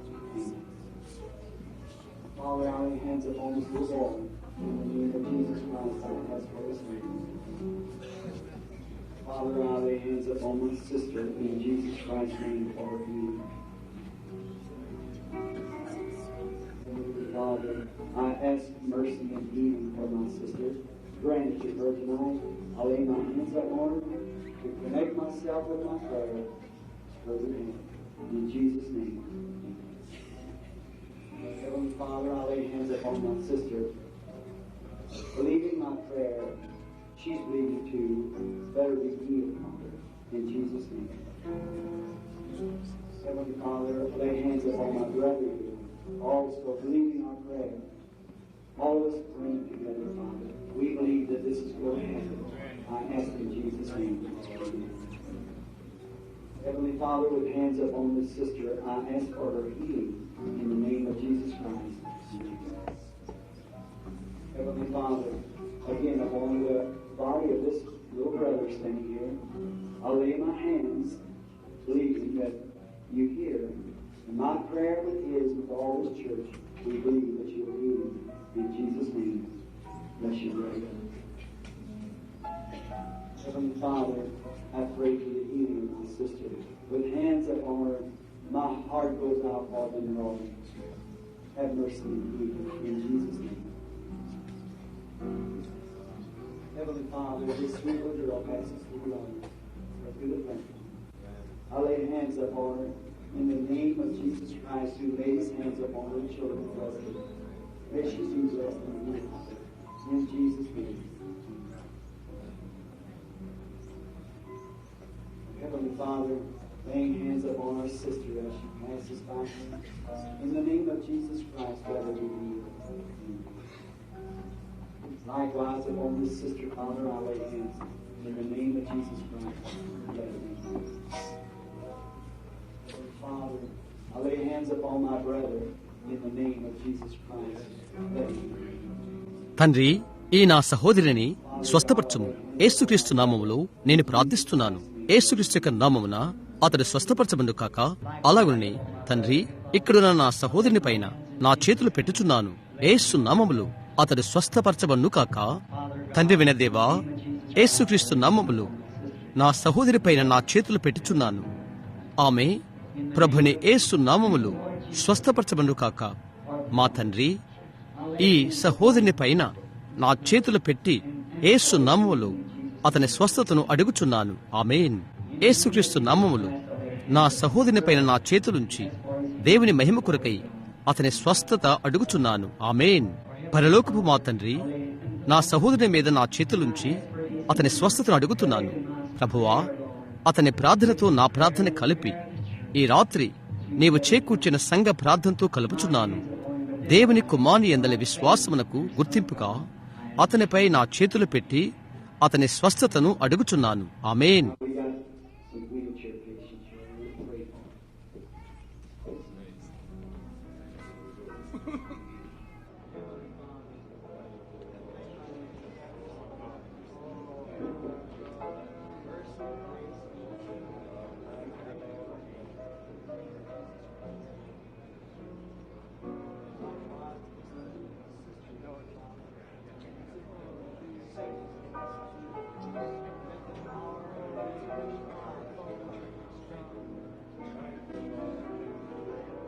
ఇప్పుడు ప్రార్థించడానికి చక్రాల బండిలో ఉన్నవి మనకు కొన్ని ఉన్నవి. ఒకసారి యేసు చెప్పాడు, నేను మీరల చేసినది ఎరుగుడి, అది చేయమని దేవుడు, ఏది చేయమని దేవుడు ఆజ్ఞించాడో నేనది చేసితని. ఇప్పుడు మనము ఒకరు కలిసి ప్రార్థిద్దాము. దేవునిపైన మీ మనస్సు మీరించినట్లుగా మీ ప్రార్థన ఉంచుడి. జ్ఞాపతించుకోండి. ఇప్పుడు నమ్ముడి, మాతో కలిసి నమ్మండి. వ్యాధితో ఉన్న ఇక్కడ ఉన్న ప్రతి ఒక్కరూ, బహుశా మీకు ప్రార్థన కార్డు లేకపోవచ్చు, రేపు రాత్రికి 6:30 లేక 7, అలాగూ 6:30 లేక 7కు మేము ప్రార్థన కార్డులు ఇచ్చేదాము. తద్వారా రేపు రాత్రికి తిరిగి మనము ప్రార్థనా వరుస ఉండులాగున. ప్రార్థనా వరుస వలన ఈ రాత్రి మిమ్మల్ని కొంచెం ఆలస్యంగా ఉంచాను, క్షమించండి. దేవుడు మిమ్మల్ని దీవించును కాక. ఇప్పుడు తిరిగి తల్లవంచుకుందాము. తండ్రి, మేం ప్రార్థిస్తుండగా మాకు వ్యతిరేక్తముగా ఉన్న ప్రతి ఒక్కరి పాపమును మేము క్షమించుచున్నాము. నీకు ఇష్టమైనది నీవు మాలో ఏది కనుగొన్నప్పటికీ ప్రభువా మమ్మల్ని క్షమించుము. ఎందుకనగా వ్రాయబడిన దేవుని పత్రికలమని మనుషులందరి చేత చదవబడు వారమని మేము చెప్పబడితిమి. నీ ఆజ్ఞలకు మేము విధేయత చూయించుచు మాతో నీవేయుండు గుర్తింపు నీ సన్నిధి చూచుచున్నాము. వారి విశ్వాసానికి సాక్ష్యమిచ్చుచు ప్రజలు ఈ వేదిక నొద్దకు నడిచి వచ్చారు. తండ్రి, వారి మీద మా చేతులుంచాము. ఒక్కరిగా కాక ప్రార్థనలో మేమందరం కలిసి నీవు వారి శరీరములను స్వస్థపరిచితమని నమ్మి మా చేతులు వారిపై పెట్టియున్నాము. నీవిక్కడ భూమి మీద ఉన్నప్పుడు నీవు చెప్పావు, నా నామమున మీరు తండ్రిని ఏది అడిగినను నేను చేయుదునని. యేసు దేవుని కుమారుడు. ప్రభువా, అది నీ యొక్క వాగ్దానము. ఆయన యొక్క వాగ్దానాన్ని నిర్వర్తించుటకు వాగ్దానం చేసిన ఆయనే ఈ రాత్రి ఇక్కడ గుర్తింపు చేసుకున్నాడు. కనుక అది కొనసాగించబడుచున్నట్లుగా నీ యొక్క ఆజ్ఞలు రోగులపైన చేతులుంచుట ఇప్పుడు జరుగును కాక. అది వ్రాయబడినది, అది జరుగును కాక. ఈ రాత్రి యేసుక్రీస్తు యొక్క శక్తి పగలగొట్టబడి విరజిమ్ముకొని ఏ అవిశ్వాసమైనను దాని నుండి ఇక్కడున్న ప్రతి వ్యక్తిని వేరు చేయును కాక. మరియు యేసుక్రీస్తు యొక్క సన్నిధానము, మా హృదయ తలంపులు ఎరిగిన వాక్యము ప్రతి ఒక్కరి హృదయాల్లో ఈ రాత్రి ప్రాముఖ్య స్థానాన్ని స్వీకరించును కాక. సతానును, అతని సకల అంధకార బలమును, అతని అవిశ్వాస బలములను మేము గద్దిస్తున్నాము. సతనుడా, నీకు వ్యతిరేక్తముగా దేవుని యొక్క ఆత్మ ధ్వజం వలె లేచును కాక. నీవు ఓడిపోయిన వాడవు. కల్వరిలో యేసుక్రీస్తు నిన్ను ఓడించాడు. 3వ దినమున ఆయన తిరిగి లేచి మరణం మీద, నరకం మీద, సమాధి మీద ఆయన విజయం పొందాడు. ఆయన పైకి ఆరోహణమై మనుషులకు వరములు అనుగ్రహించాడు. ఈ రాత్రి ఆయన ఇక్కడ వ్యక్తి అయి ఉన్నాడు. ఆయనే చెప్పి ఉన్నాడు, కొంచెము కాలం లోకమును చూడదు, అయితే మీరు నన్ను చూతురు. నేను మీతోనూ మీలోనూ యుగ పర్యంతరము ఉంటాను. ఈ రాత్రి ఆయన వాక్య నెరవేర్పుగా ఆయన సన్నిధి మనము చూచుచున్నాము. మేము చూచుచున్నాము. విశ్వాసము ద్వారా దేవుని మహిమార్థమై యేసుక్రీస్తు నామములో ఇక్కడున్న ప్రతి వ్యాధిగ్రస్తుడు స్వస్థపరచబడని నమ్ముచున్నాము. ఆమేన్ అని ప్రజలు చెప్పారు. దేవుని దీవించును. తిరిగి సహోదరునికి